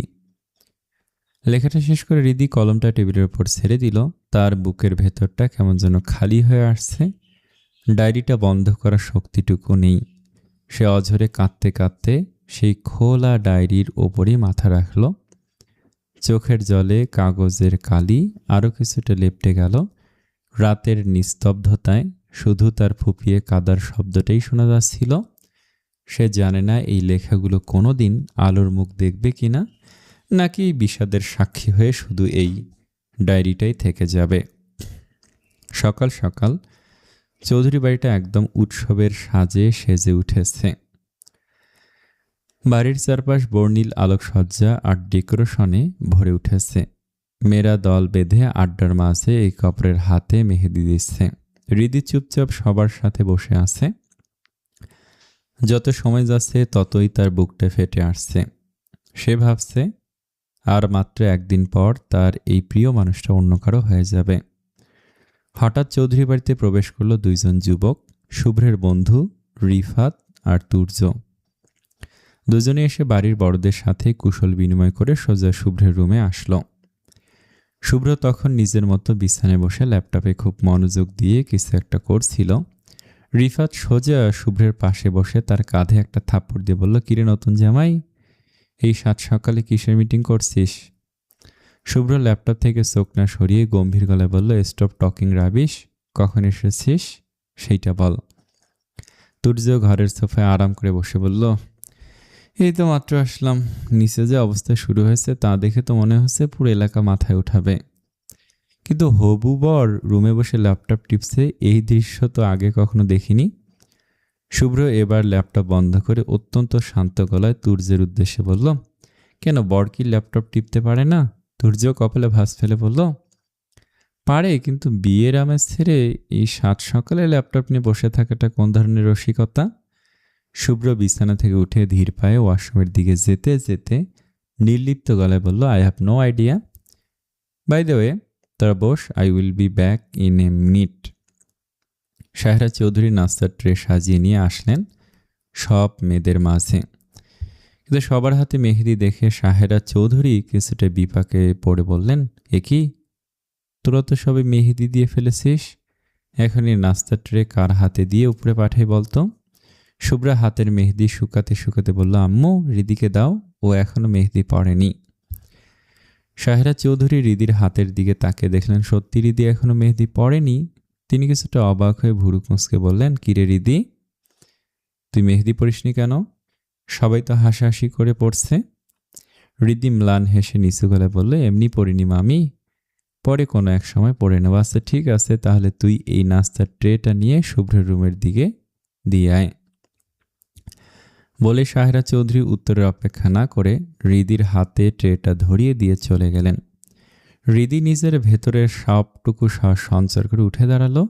সে খুব ধীর পায়ে সিঁড়ি বেয়ে উপরে উঠে শুভ্র রুমের সামনে এসে দাঁড়ালো।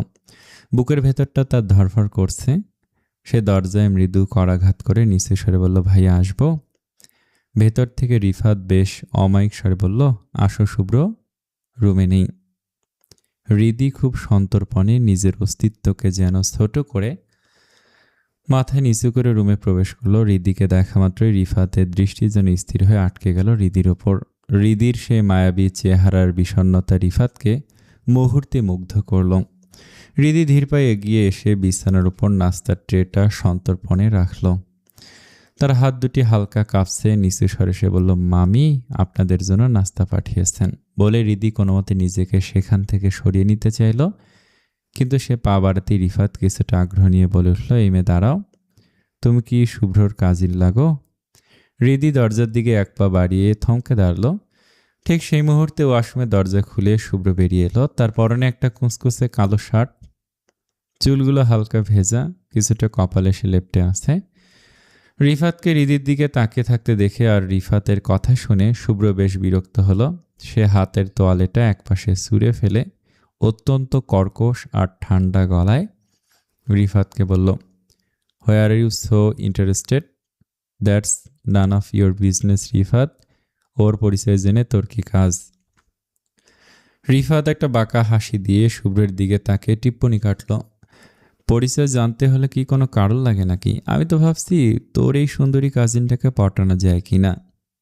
তুর্য রিদির ফ্যাকাশে হয়ে যাওয়া মুখটার দিকে এক পলক তাকিয়ে ফাজলামি করে বলল, তুমি কে গো সুন্দরী? আমার এই বন্ধুর অচল মনটা তো দেখছি তুমি কেড়ে নিলে। কোথায় তোমার বাড়ি বলে যাও না সুন্দরী, কালই ঘটক নিয়ে হাজির হব তোমার বাড়ি। রিদি দরজা চৌকাঠের কাছে একদম কাঠের পুতুলের মতো স্থির হয়ে দাঁড়িয়ে রইল। তার মনে হচ্ছে পায়ের নিচের মাটিটা দুলছে। শুভ্র এবার আর নিজেকে সামলাতে পারল না। তার ফর্সা মুখটা রাগে একদম রক্তবর্ণ হয়ে গেল। সে সিংহ গর্জনে ফেটে পড়ল, that is enough Rifat and Turya, অনেক হয়েছে। এইটা তোদের ফাজলামি করার জায়গা না। শুভ্রের এই রণমূর্তি দেখে রিফাত আর তুর্য দুজনই একদম কুকড়ে গেল।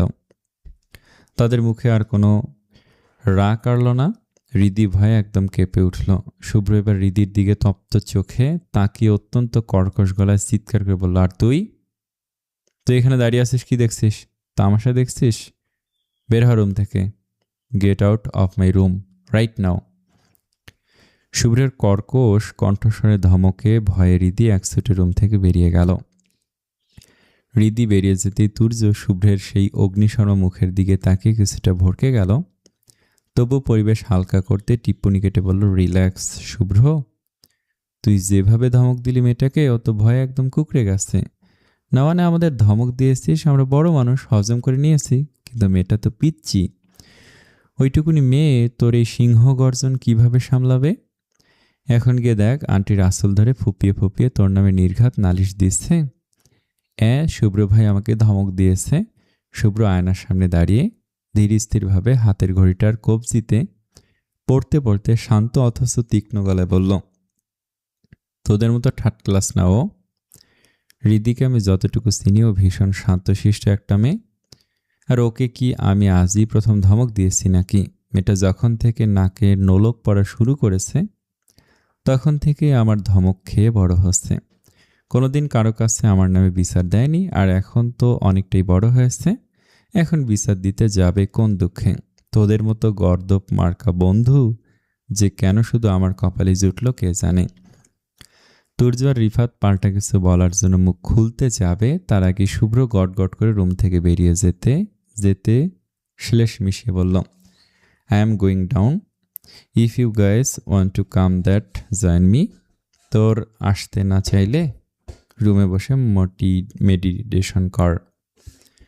শুভ্রের এই সপাট উত্তরের পর আর কথা বাড়ানোর সাহস পেল না তুর্য আর রিফাত। তারা দুজনেই একে অপরের দিকে তাকিয়ে মুখ বাঁকালো। শুভ্র সিঁড়ি দিয়ে নামতে নামতে নিচের হট্টগোল শুনতে পাচ্ছে। চারদিকে হলুদ আর মেহেদির আমেজ, আত্মীয় স্বজনে বাড়িটা গম গম করছে। শুভ্র নিচে নামতেই তার পিছু পিছু রিফাত আর তুর্য নামলো। তারা একদম ছায়ার মতো শুভ্রের পেছনে এসে দাঁড়ালো। ড্রয়িং রুমে তখন মেয়েদের মেহেদি আর আড্ডার আসর পুরো জমে উঠেছে। হঠাৎ রিফাত সে আড্ডার দিকে তাকিয়ে বেশ উচ্চ স্বরে মেয়েদের উদ্দেশ্য করে বলল, এই যে আফারা, খালারা, চাচিরা, শুধু কি তোমরা মেহেদি লাগালেই হবে? বরের হাতে মেহেদি কে দেবে? ও বুঝেছি, কথায় আসছে না, যার বিয়ে তার নাম নেই, পাড়াপড়শির ঘুম নেই, তোমাদের দশা হয়েছে ঠিক তেমন। রিফাতের এমন কথা শুনে মিহির রেগে একদম বোম হয়ে গেল। সে মেহেদি দেয়া হাতটা ঝাড়া দিয়ে ঝংকার দিয়ে বলে উঠল, ওই মিয়া, আপনি কোন স্যাটাং স্যাটাং মুরব্বি যে এসব ডিসগাস্টিং কথা বলছেন? আমাদের কোন দিক দিয়ে আপনার চাচি খালা মনে হলো? হ্যাঁ? রিফাত মোটেও দমে যাওয়ার পাত্র নয়। সে দাঁত বের করে একগাল হেসে বলল, আর এমনি রাগ করো কেন? না মানে তোমাদের কাউকে তো চিনি না, কে কার কি হয় তাও জানি না। রাস্তাঘাটে অপরিচিত কারোর সাথে দেখা হলে তো আমরা সম্মান দিয়ে আন্টি, চাচি বা খালা বলি। তোমরা তো আমার কাছে অপরিচিত, তাই ওটাই বললাম। দুজনের মধ্যে কথা কাটাকাটি শুনে শুভ্র মেজাজ হারিয়ে দুজনকে ধমক দিল, স্টপ ইট, একদম চুপ। তোদের যেখানে সেখানে গিয়ে সিন ক্রিয়েট না করলে পেটের ভাত হজম হয় না। বলেই শুভ্র বিরক্তিতে মুখ ফিরিয়ে চলে যেতে চাইল, কিন্তু রিফাত তো নাসরবান্দা। সে এক ঝটকায় শুভ্রের হাত টেনে ধরে দাঁত বের করে হাসল। কই যাস? তোর বিয়ে আর তুই হাতে রং ছোয়াবি না? তা তো হতে দেব না। এই তুর্য ধরত একে, আজকে ও মেহেদি না দিয়ে কই যায় আমিও দেখি। শুভ্র হাত ছাড়ানোর আপ্রাণ চেষ্টা করে কর্কশ গলায় বলল, তোদের দিতে ইচ্ছে করছে তোরা দে, but I won't touch this garbage, I have no interest. কিন্তু তুর্য আর রিফাত এক প্রকার গায়ে জোরেই শুভ্রকে পাজা কোলা করে টেনে নিয়ে মেয়েদের আড্ডার মাঝখানে বসিয়ে ধাপাস করে সোফায় বসিয়ে দিল। তুর্য বিজয় হাসি দিয়ে মেয়েদের দিকে তাকিয়ে ঘোষণা করলো, এই যে সুন্দরীরা, তোমাদের মধ্যে কে সব থেকে স্পেশাল ডিজাইন পারো? আমাদের এই কাঠখট্টা বটটার হাতে একটা খাসা নকশা তুলে দাও তো। ওকে চেপে ধরে রাখার দায়িত্ব আমাদের। শুভ্র সোফা থেকে ওঠার জন্য ধস্তাধস্তি শুরু করলো। তার ফর্সা মুখটা রাগে আর লজ্জায় লাল হয়ে উঠেছে। সে চিৎকার করে বলল, হোয়াট দ্য হেল? স্যার বলছে আমাকে, তোদের এসব গু আমি হাতে লাগাবো না, তোরা লাগা। রিফাত শুভ্রের কবজিটা লোহার মতো শক্ত করে চেপে ধরে হেসে কুটি কুটি হয়ে বলল, বস বস, এই গুই আজকে তোর হাতের তালুতে লেপে দেব, একদম চুপচাপ বস দুলহা সাহেব। শুভ্র চরম বিরক্তি আর গাম্ভীর্য নিয়ে সোফায় পাথরের মতো বসে রইল। কিন্তু আসল বিপত্তিটা বাঁধল মেহেদি দিতে গিয়ে। বাড়ির সব মেয়ে ইতিমধ্যে হাত রাঙিয়ে ফেলেছে, কারো হাতেই এখনো পুরোপুরি শুকায়নি যে শুভ্রের হাতে নকশা করে দিবে। সবারই ইতস্তত ভাবনার মাঝেই শুভ্রার মনে পড়ে গেল হৃদির কথা। হৃদি এখনো মেহেদি ছোঁয়নি, আর ও যে কত নিখুঁত মেহেদি দিতে পারে তা শুভ্রার খুব জানা। শুভ্রা এক ঝটকায় উঠে দাঁড়িয়ে রিফাত আর তুর্যের উদ্দেশ্যে চটপটে গলায় বলল, আপনারা ভাইয়াকে ছাড়বেন না, একদম ধরে রাখেন, আমি হৃদিকে ধরে নিয়ে আসছি। শুভ্রা পুরো বাড়ি তন্ন তন্ন করে খুঁজে শেষে ছাদিকে দেখল হৃদি রেলিং ধরে একদম নিশ্চুপ হয়ে আকাশের দিকে তাকিয়ে আছে। শুভ্রা কোনো কথা না শুনে এক প্রকার জোর করে হৃদিকে টেনে নিচে নিয়ে আসতে লাগলো। হৃদি নিজেকে ছাড়ানোর চেষ্টা করে বিরক্ত হয়ে বলল, কি হয়েছে, এভাবে টেনে হিচড়ে কোথায় নিয়ে যাচ্ছে সে আমাকে? শুভ্রা কোনো জবাব না দিয়ে সিঁড়ি ভাঙতে ভাঙতে বলল, শুভ্র ভাইকে মেহেদি পরিয়ে দিতে।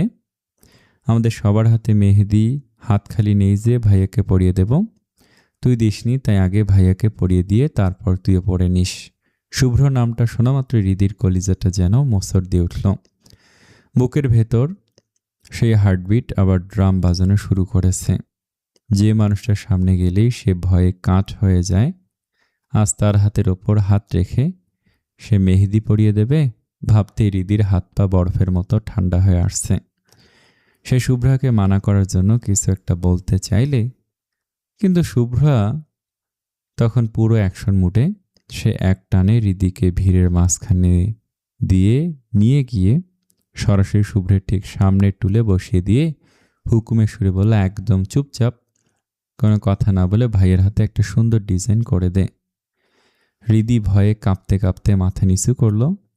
সে অনুভব করল শুভ্রের সেই তীক্ষ্ণ আর গভীর চাহনিটা সরাসরি তার উপর নিবদ্ধ। শুভ্র সোফায় হেলান দিয়ে আয়েশ করে বসলেও তার চোয়াল তখনও শক্ত। হৃদি কাঁপা কাঁপা হাতে মেহেদির কোণটা তুলে নিল। সে নিচু হয়ে খুব সাবধানে শুভ্রের সেই শক্ত আর চওড়া হাতের তালুটা নিজের বাম হাতের তালুর উপর রাখল। শুভ্রের শরীরের সেই চেনা তীব্র পুরুষালী উত্তাপ মুহূর্তে হৃদির শরীরের ভেতর বিদ্যুতের মতো খেলে গেল। শুভ্র এবার হৃদির একদম চোখের দিকে তাকিয়ে অত্যন্ত শান্ত অথচ এক অদ্ভুত ভারী গলায় বলল, you have to be very careful. আমার হাতে যেন কোনো হিজিবিজি দাগ না পড়ে, আদারওয়াইজ ইউ নো মি। শুভ্রের সে শীতল কণ্ঠের হুঁশিয়ারি শুনে হৃদির বুকটা কেঁপে উঠল। সে অনেক কষ্টে নিজের শরীরের কাঁপুনি দমন করার চেষ্টা করে অত্যন্ত জড়সড় হয়ে মেহেদির কোণটা ধরল। তার ফর্সা আঙুলগুলো কাঁপছে, ঠিকমতো নকশা ফুটে উঠছে না। হৃদির কেবলই মনে হচ্ছে সামান্য এদিক ওদিক হলেই শুভ্র সবার সামনে আবার সেই অপমানজনক ধমকটা দিবে। এক বুক আতঙ্ক আর মনের গভীরের একরাশ চাপা কষ্ট নিয়ে সে কোনো দিকে না তাকিয়ে কেবল যান্ত্রিকভাবে নকশা করে চলল। ধীরে ধীরে মেহেদি দেয়া শেষ হলো। শুভ্র নিজের হাতের তালুর দিকে তাকিয়ে কিছুটা অবাকই হলো। অগোছালো মনের কাজ হলেও নকশাটা বেশ শৈল্পিক আর নিখুঁত হয়েছে। শুভ্র প্রশংসাসূচক কিছু একটা বলে আসন ছেড়ে উঠতে যাবে, ঠিক তখনই শুভ্রা পেছন থেকে বাজ পাখির মতো শুভ্রের কাঁধ চেপে ধরে দুষ্টুমি করে বলল, কই যাও ভাইয়া? মেহেদি যেহেতু দিয়েই ফেলেছ তাহলে হবু ভাবির নামটাও লিখে রাখো, এটাই তো নিয়ম। শুভ্র হাতটা সরিয়ে দেওয়ার চেষ্টা করে কড়া গলায় বলল, স্যার আমায় ইটস টোটালি ইউজলেস, ওসব নামটাম লেখার কোনো প্রয়োজন আমি দেখছি না। কিন্তু কে শুনে কার কথা? শুভ্রা নাসরবান্দার মতো শুভ্রের হাতটা টেনে ধরে আবার হৃদির সামনে পেতে ধরল। তারপর হৃদির দিকে তাকিয়ে হাতের তালুর একটা নির্দিষ্ট খালি জায়গা দেখিয়ে হুকুম দিল, এই হৃদি, এখানে সুন্দর করে নেহা নামটা লিখে দিত। মুহূর্তের মধ্যে হৃদির পৃথিবীটা যেন থমকে গেল। তার মনে হলো বাতাসের অক্সিজেন ফুরিয়ে আসছে, যাকে সে শৈশব থেকে মনে মনে নিজের ধ্রুবতারা মেনে ভালোবেসে এসেছে, যার শাসন আর বারণকেই জীবনের সব কিছু ভেবেছে, আজ নিজের কাঁপা কাঁপা হাতে সেই পরম প্রিয় মানুষটার গায়ে অন্য কোনো নারীর নাম খোদাই করতে হবে। এই যন্ত্রণা কতটা তীব্র তা কেবল হৃদির দুমড়ে মুচড়ে যাওয়া মনটাই জানে। হৃদি আবার শুভ্রের সেই তপ্ত হাতটা নিজের হাতের উপর তুলে নিল। চোখের নোনা জল অনেক কষ্টে চোখের কোণে আটকে রেখে দাঁতে দাঁত চেপে সে অতি কষ্টে যখনই এর নামটা লিখতে শুরু করলো, ঠিক তখনই ঘটল কাণ্ড। তুর্য হঠাৎ এক বিশাল লাফ দিয়ে শুভ্রকে জাপটে ধরে আর্তনাদ করে উঠল। সে আচমকা ধাক্কায় শুভ্রের পুরো হাতটা হৃদির হাতের উপর গিয়ে আছড়ে পড়ল। মুহূর্তের মধ্যে হাতের তালু সব মেহেদি লেপ্টে একাকার হয়ে গেল। শুভ্রের অসম্পূর্ণ নাম আর হৃদির হাতের তালু দুটোই এখন লালচে রঙে মাখামাখি। হৃদি ধরফড়িয়ে পিছিয়ে দাঁড়ালো। শুভ্র নিজের নষ্ট হয়ে যাওয়া হাতের দিকে তাকিয়ে অগ্নি দৃষ্টিতে তুর্যের দিকে তাকিয়ে গর্জে উঠল, what the hell did is just to? এটা কি করলি তুই? তুর্য নিজের পাশায় হাত বুলিয়ে ব্যথায় কুকড়ে গিয়ে বলল, I am really sorry man. আমি বুঝতে পারছি না কি হলো, আমার মনে হলো কেউ আমার পাশে একদম জ্যান্ত কোনো সিমটি কেটেছে আর আমি সেই যন্ত্রণায় নিজেকে সামলাতে না পেরে তোকে ধাক্কা দিয়ে ফেলেছি। রিফাত একদম আকাশ থেকে পড়ার ভান করে কপালে ভাঁজ ফেলে বেশ অবাক হয়ে বলল, সিমটি? তোকে আবার এই ভিড়ের মধ্যে কে সিমটি কাটলো রে? সবাই তো যে যার মতো ব্যস্ত।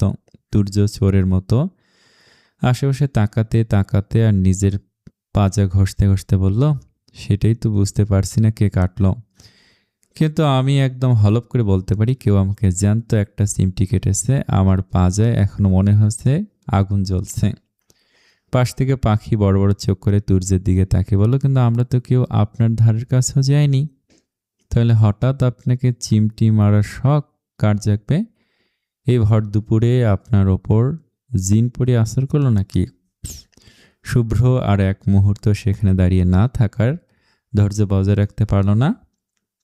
সে এক ঝটকায় সোফা ছেড়ে দাঁড়িয়ে পড়ল। তার দু চোখ দিয়ে যেন আগ্নেয়গিরির লাভা ঝরছে। সে সবার দিকে এক পলক তপ্ত দৃষ্টিতে তাকে বিরক্তির সাথে বলল, তোরা জাস্ট ডিসগাস্টিং। তোদের এই সস্তা ফাজলামির কোনো সীমা নেই। হাতের তালুতে এই নোংরা মেহেদি লেগে না থাকলে এখনই তোদের সব কয়টার গালে থাপ্পড় দিয়ে দাঁতগুলো হাতে ধরিয়ে দিতাম। বলেই শুভ্র ভিড় ঠেলে ঝড়ের বেগে বড় বড় পা ফেলে সিঁড়ি বেয়ে নিজের রুমের দিকে চলে গেল। রিফা, তুর্য আর বাকি সবাই একদম পাথরের মূর্তির মতো দাঁড়িয়ে শুভ্রের যাওয়ার পথের দিকে তাকিয়ে রইল। তুর্য এখনো হতভম্ব, তার মাথায় কাজ করছে না যে আসামিটা আসলে কে। সে নিশ্চিত কেউ একজন তাকে একদম মোক্ষম সময় চিমটিটা কেটেছে, কিন্তু আসামিটা কে সেইটা সে ধরতে পারছে না। হৃদি এখনো ড্রয়িং রুমে সেই কোণায় পাথরের মতো দাঁড়িয়ে আছে। তার হাতের তালুতে শুভ্রের হাতের সেই তপ্ত মেহেদি লেপ্টে একাকার হয়ে আছে। তার বুকের ভেতর তখন এক প্রলয়ঙ্কারী ঝড় বয়ে যাচ্ছে। শুভ্র নিজের রুমে ঢুকে রাগে গজগজ করতে করতে সোজা ওয়াশরুমে গিয়ে ঢুকলো। পানি ছেড়ে সে সাবান দিয়ে ঘষে ঘষে হাতের তালুটা ধুতে লাগলো, কিন্তু মেহেদির গাঢ় রং ততক্ষণে চামড়ার গভীরে জেদ ধরে বসেছে। কিছুক্ষণ ধস্তাধস্তির পর শুভ্র বুঝল এই দাগ এখনই উঠবে না, অন্তত কয়েকটা দিন তাকে এই চিহ্ন বয়ে বেড়াতে হবে। সন্ধ্যা নামতেই চৌধুরী বাড়িটা যেন এক আলোময় স্বপ্নপুরীতে পরিণত হলো। প্রকাণ্ড বক্সের গানের তালে তালে পুরো বাড়ির দেয়ালগুলো পর্যন্ত কেঁপে উঠছে। বাড়ির সামনে বিশাল খোলা জায়গায় গায়ে হলুদের এক রাজকীয় স্টেজ বানানো হয়েছে। চারপাশ রঙিন আলো আর কাঁচা ফুলের গন্ধে এমনভাবে সাজানো হয়েছে যেন বাস্তবে মাটিতে কোনো এক পরিরাজ্য নেমে এসেছে। শুভ্রা থেকে শুরু করে বাড়ির সব মেয়েরা আজ হলুদ সবুজ কম্বিনেশনের সিল্কের শাড়ি পরেছে। প্রত্যেকের গলায় আর কানে হাতে বানানো গাঁদা ফুল আর কাঁচা হলুদের গয়না। পার্লার থেকে আসা রূপটান শিল্পীরা তাদের ঘষে মেজে এক একজন অপার্থিব সুন্দরী বানিয়ে দিয়েছে।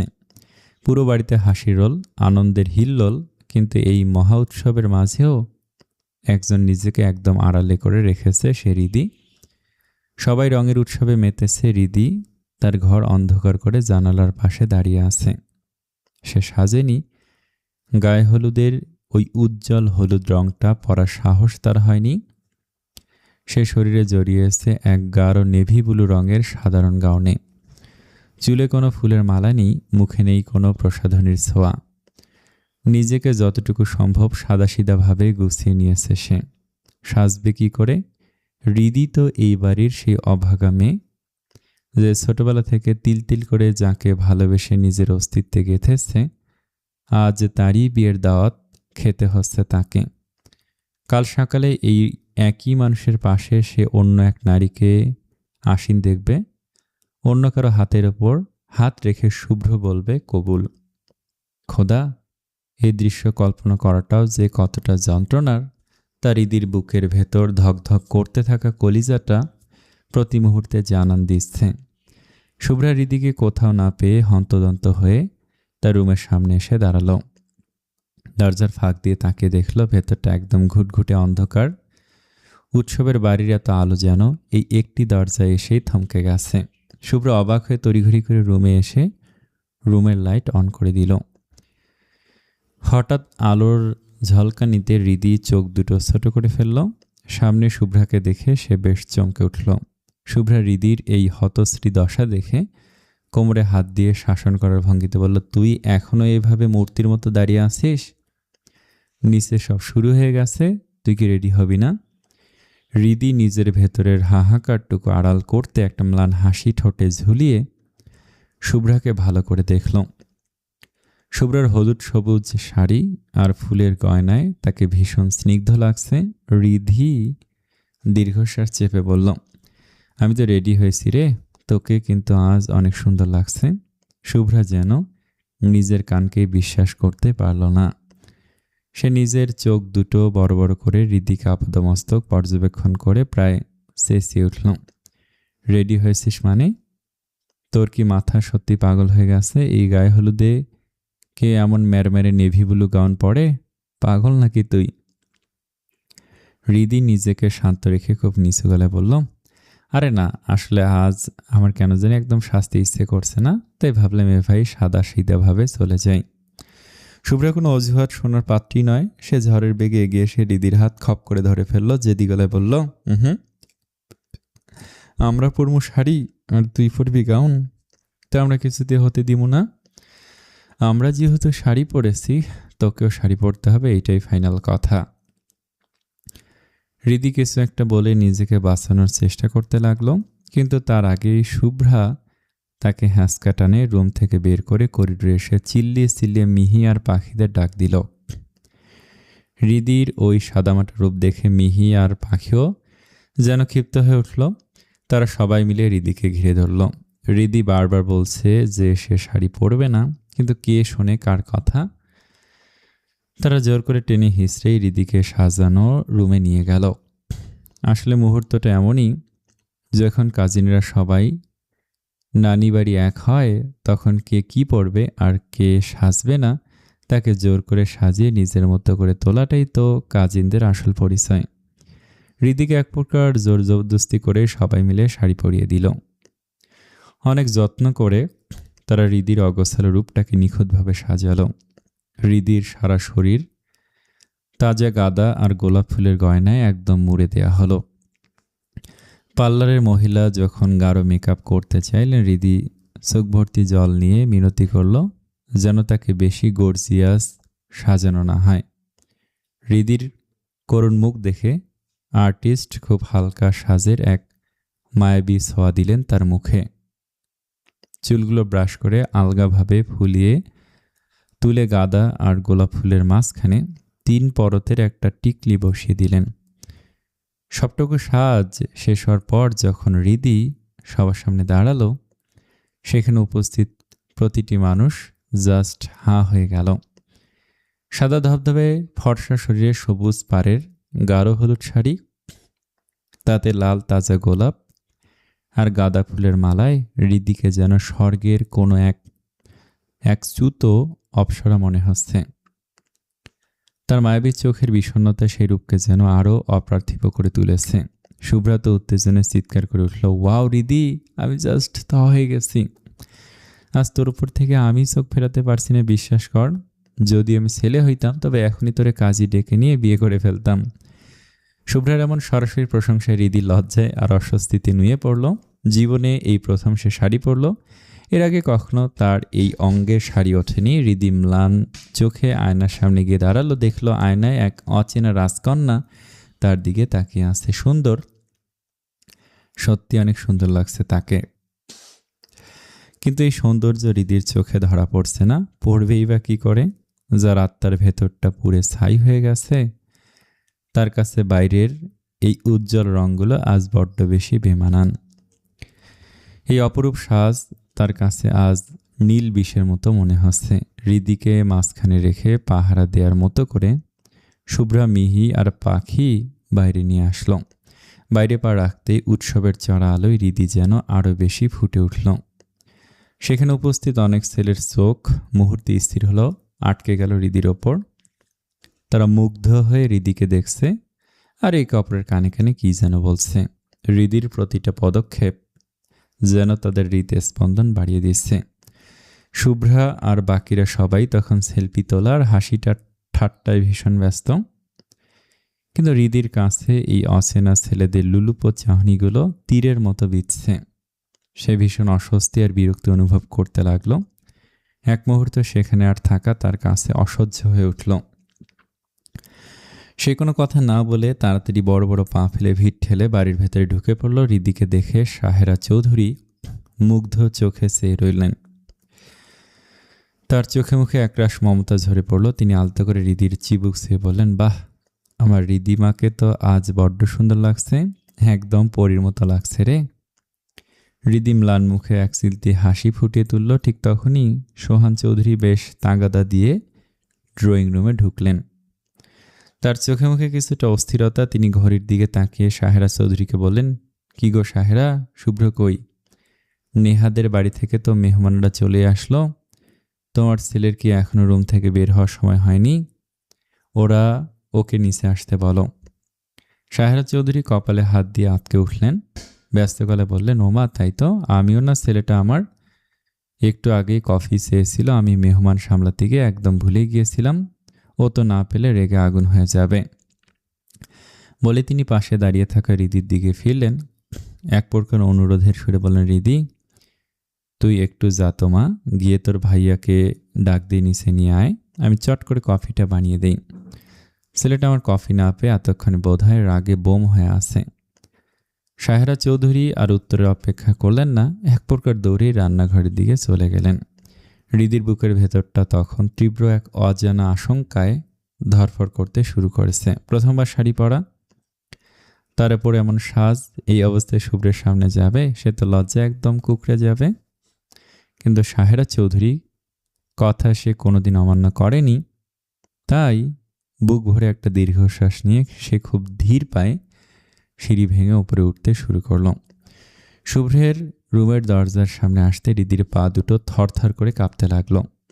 তার মনে হচ্ছে হার্টবিট যে কোনো এক অদৃশ্য প্রতিযোগিতায় নেমেছে।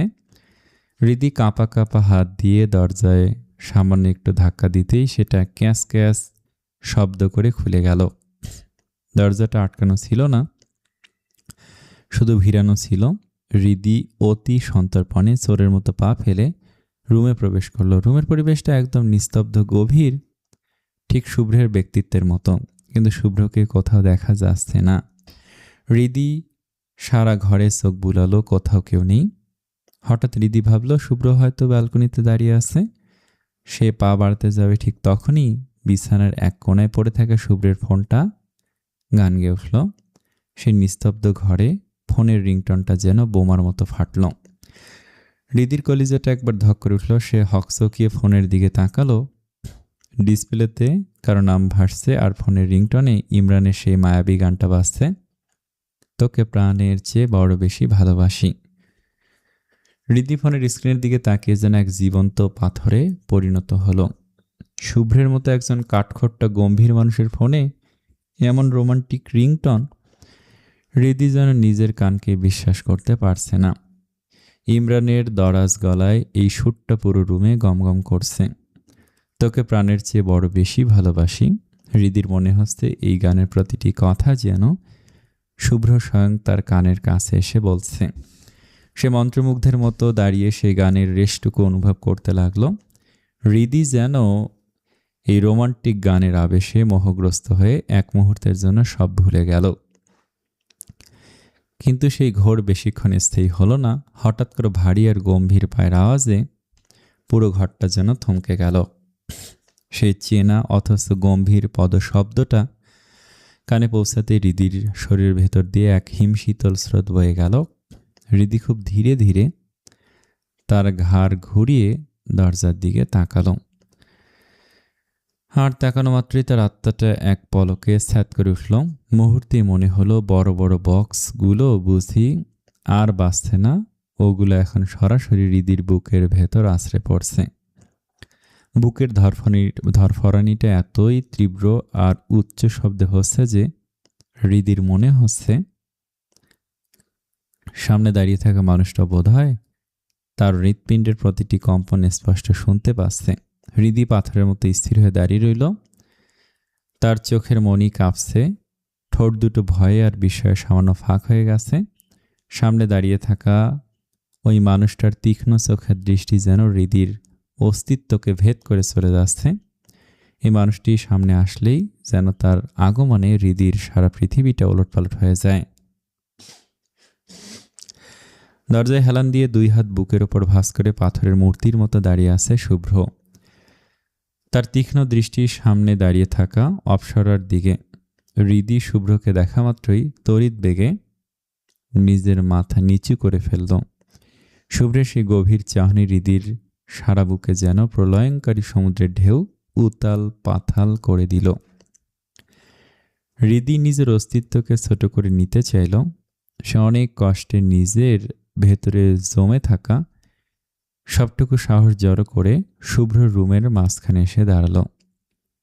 তারপর ভাঙার কাঁপা গলায় কোনো মতে বলল, ওই আসলে ভাইয়া, মামি আপনাকে ডাকছে, নিচে আসেন রেডি হয়ে, না হলে মামা রেগে যাবেন। কিন্তু শুভ্রের মুখে কোনো কথা নেই, তার ঠোঁট দুটো শক্ত করে বন্ধ। সে এক অদ্ভুত সম্মোহনী চোখের হৃদির দিকে এক পলকে তাকিয়ে আছে। শুভ্রের এই অবিচল আর নিঃশব্দ দৃষ্টির তীব্রতায় হৃদি ভেতর থেকে থরথর করে কাঁপতে শুরু করলো। তার মনে হচ্ছে ঘরের বাতাসটুকু বুঝি কেউ শুষে নিয়েছে। হৃদি প্রবল অস্বস্তিতে নিজের হাতের আঙুলগুলো কচলাতে কচলাতে খুব মিনমিন করে বলল, ভাইয়া এইভাবে তাকে কি দেখছেন? শুভ্র এবার নিজের জায়গা থেকে এক চুলো নড়ল না। সে সেই স্থির দাঁড়িয়ে থাকা অবস্থাতেই হৃদির অশ্রুসিক্ত অথচ মায়াবী চোখের দিকে সরাসরি তাকালো। তারপর এক অদ্ভুত ভারী আর গহীন গলায় বলল, তোকে। হৃদি ঠিক যেন হাই ভোল্টেজে বিদ্যুৎ শর্টের মতো চমকে উঠল। সে নিজের কানকে বিশ্বাস করতে না পেরে তোতলাতে তোতলাতে বলল, আমাকে? মানে কি দেখছেন? শুভ্র এবার নিজে সেই ঘোর লাগা ভাবটা ঝেড়ে ফেলে বেশ গম্ভীর হয়ে সোজা হয়ে দাঁড়ালো। তারপর দুই হাত পকেটে ঢুকিয়ে দিয়ে হৃদির আপাদমস্তক একবার অবজ্ঞার দৃষ্টিতে দেখে নিয়ে সরাসরি বলল, দেখছি তোকে শাড়িতে ঠিক কার মতো লাগছে, কাওয়া নাকি জেব্রার মতো? হৃদির চোখ যেন কপালে উঠে গেল। অপমানে আর বিস্ময়ে সে চিৎকার করে বলতে চাইল, কিন্তু গলা দিয়ে শুধু বের হলো, কি আমাকে কাউয়া আর জেব্রার মতো লাগছে? শুভ্র মুখ আর নাক মুচকে একরাশ বিরক্তি নিয়ে বলল, তার থেকেও খারাপ যা আমার মুখে বললে আমার মুখও খারাপ হয়ে যাবে। এই তোকে শাড়ি পরতে কে বলেছে রে? It's totally disgusting. হৃদি মাথাটা একদম নিচু করে ফেলল। অভিমানে আর অপমানে তার ঠোঁট দুটো আপনা আপনি ফুলে উঠল। সে ধরা গলায় কোনো মতে বলল, কেউ বলেনি, আমি নিজে নিজে পড়েছি। শুভ্রবার নিজের কণ্ঠস্বর আরও এক ধাপ চড়িয়ে অত্যন্ত কড়া গলায় বলল, আদারওয়াইজ তোকে যেন আমি আর কখনো শাড়ি পরতে না দেখি, বিশেষ করে শাড়ি পরে কখনো আমার সামনে আসবি না তুই। Let that be reminder. শেষের কথাগুলো একদম কড়া ধমকের সুরে বলে শুভ্র আর এক মুহূর্ত সেখানে দাঁড়ালো না। সে গটগট করে হেঁটে ওয়াশরুমের দিকে চলে গেল। শুভ্রের এই ধমকে হৃদি থরথর করে কাঁপতে থাকলো। সে ভাবতে পারেনি শুভ্র তাকে এভাবে এতটা অপমান করবে। তার মানে সে শুভ্রের চোখে একটু সুন্দর না? নিচে শুভ্রা আর বাকি সবাই যখন তাকে ঘিরে ধরে বলছিল সুন্দর লাগছে, সে নিজে আয়নায় দেখে নিজে অবাক হয়েছিল, কিন্তু এই সৌন্দর্যটা শুভ্রের চোখে ধরা পড়ল না। সে শুধু শুভ্রের কাছে একটা বিরক্তকর বস্তু ছাড়া আর কিছুই নয়। হৃদির বুকটা হাহাকারে দুমড়ে মুচড়ে উঠল। অপমানে আর তীব্র যন্ত্রণায় সে সেখানে আর এক মুহূর্ত দাঁড়িয়ে থাকার শক্তিটুকু পেল না। চোখের নোনা জল গাল বেয়ে নামার আগেই সে ঝড়ের বেগে শুভ্রের রুম থেকে বেরিয়ে গেল। মনে মনে চিৎকার করে বলতে লাগলো, কোনো দিন শাড়ি কেন চাইব না, এই চেহারা নিয়ে আপনার সামনে যেন না পড়ি। এদিকে শুভ্র ওয়াশরুমে ঢুকে রাগে গসগস করতে করতে নিজের টি শার্ট খুলে এক কোণে ছুঁড়ে মারল। সজোরে শাওয়ারটা ছেড়ে দিয়ে সে পানির নিচে গিয়ে দাঁড়ালো। শুভ্রের শরীরটা যেন কোনো দক্ষ ভাস্কর্যের নিখুঁত হাতে গড়া এক জীবন্ত ভাস্কর্য। শাওয়ারের ধারালো পানির ঝাপটা তার চওড়া কাঁধ আর সুঠাম পিঠের ওপর আছড়ে পড়ছে। দীর্ঘদিনের জিম করা এই কঠিন শরীরে পানির বিন্দু বিন্দু মুক্তোর মতো চিকচিক করছে। তার বুকের সুগঠিত পেশি আর সিক্স প্যাকস অ্যাবসগুলো ভিজে গিয়ে এক অদ্ভুত পৌরুষদীপ্ত আকর্ষণ তৈরি করছে। হাতের পেশিবহুল বাইসেপগুলো রাগে আর উত্তেজনায় ফুলে আছে, যেখানে স্পষ্ট হয়ে উঠেছে গায়ের নীলাভ শিরা। যে কোনো মেয়ের হৃদস্পন্দন থামিয়ে দেওয়ার জন্য শুভ্রের এই বিধ্বংসী লুকটাই যথেষ্ট। শুভ্র দুই হাতে নিজের ভেজা চুলগুলো পেছনে ঠেলে দিয়ে চোখ দুটো শক্ত করে বন্ধ করল, কিন্তু মুহূর্তেই সেই ঘুটঘুটে অন্ধকারে ভেসে উঠল হলুদ শাড়িতে মোড়ানো এক মায়াবী প্রতিমা। শুভ্র ফট করে চোখ খুলল। বুকটা কামার শালের মতো ওঠানামা করছে। শাওরের পানি তার ধারালো থুতনি বেয়ে টপ টপ করে গড়িয়ে পড়ছে। সে কোমরে হাত দিয়ে ফোঁস করে তপ্ত শ্বাস ছাড়তে লাগলো। হঠাৎ আবার আয়নার দিকে তাকিয়ে মাথার চুলগুলো অবাধ্যভাবে মুঠো করে ধরল। নিজের অজান্তেই তার ঠোঁট কামড়ে বিড়বিড় করে বলে উঠল, Apsara, she looks exactly like an apsara. আসসালামু আলাইকুম। এই গল্পটা সত্যি বলতেছে অনেক সুন্দর। কার যদি গল্পটা অপছন্দ হয় তাহলে আমাকে গালি দিয়ে যেতে পারেন, কিন্তু এই গল্পটা আপনারা শুরু থেকে শেষ পর্যন্ত দেখবেন। আশা করি আপনারা নিরাশ হবেন না। আবার বলছি, এই গল্পটা অনেক সুন্দর। প্রথম পর্ব আপনাদের কাছে কেমন লেগেছে কমেন্টে জানাবেন। আর আরেকটা গল্প রাতে আসবে। আসসালামু আলাইকুম।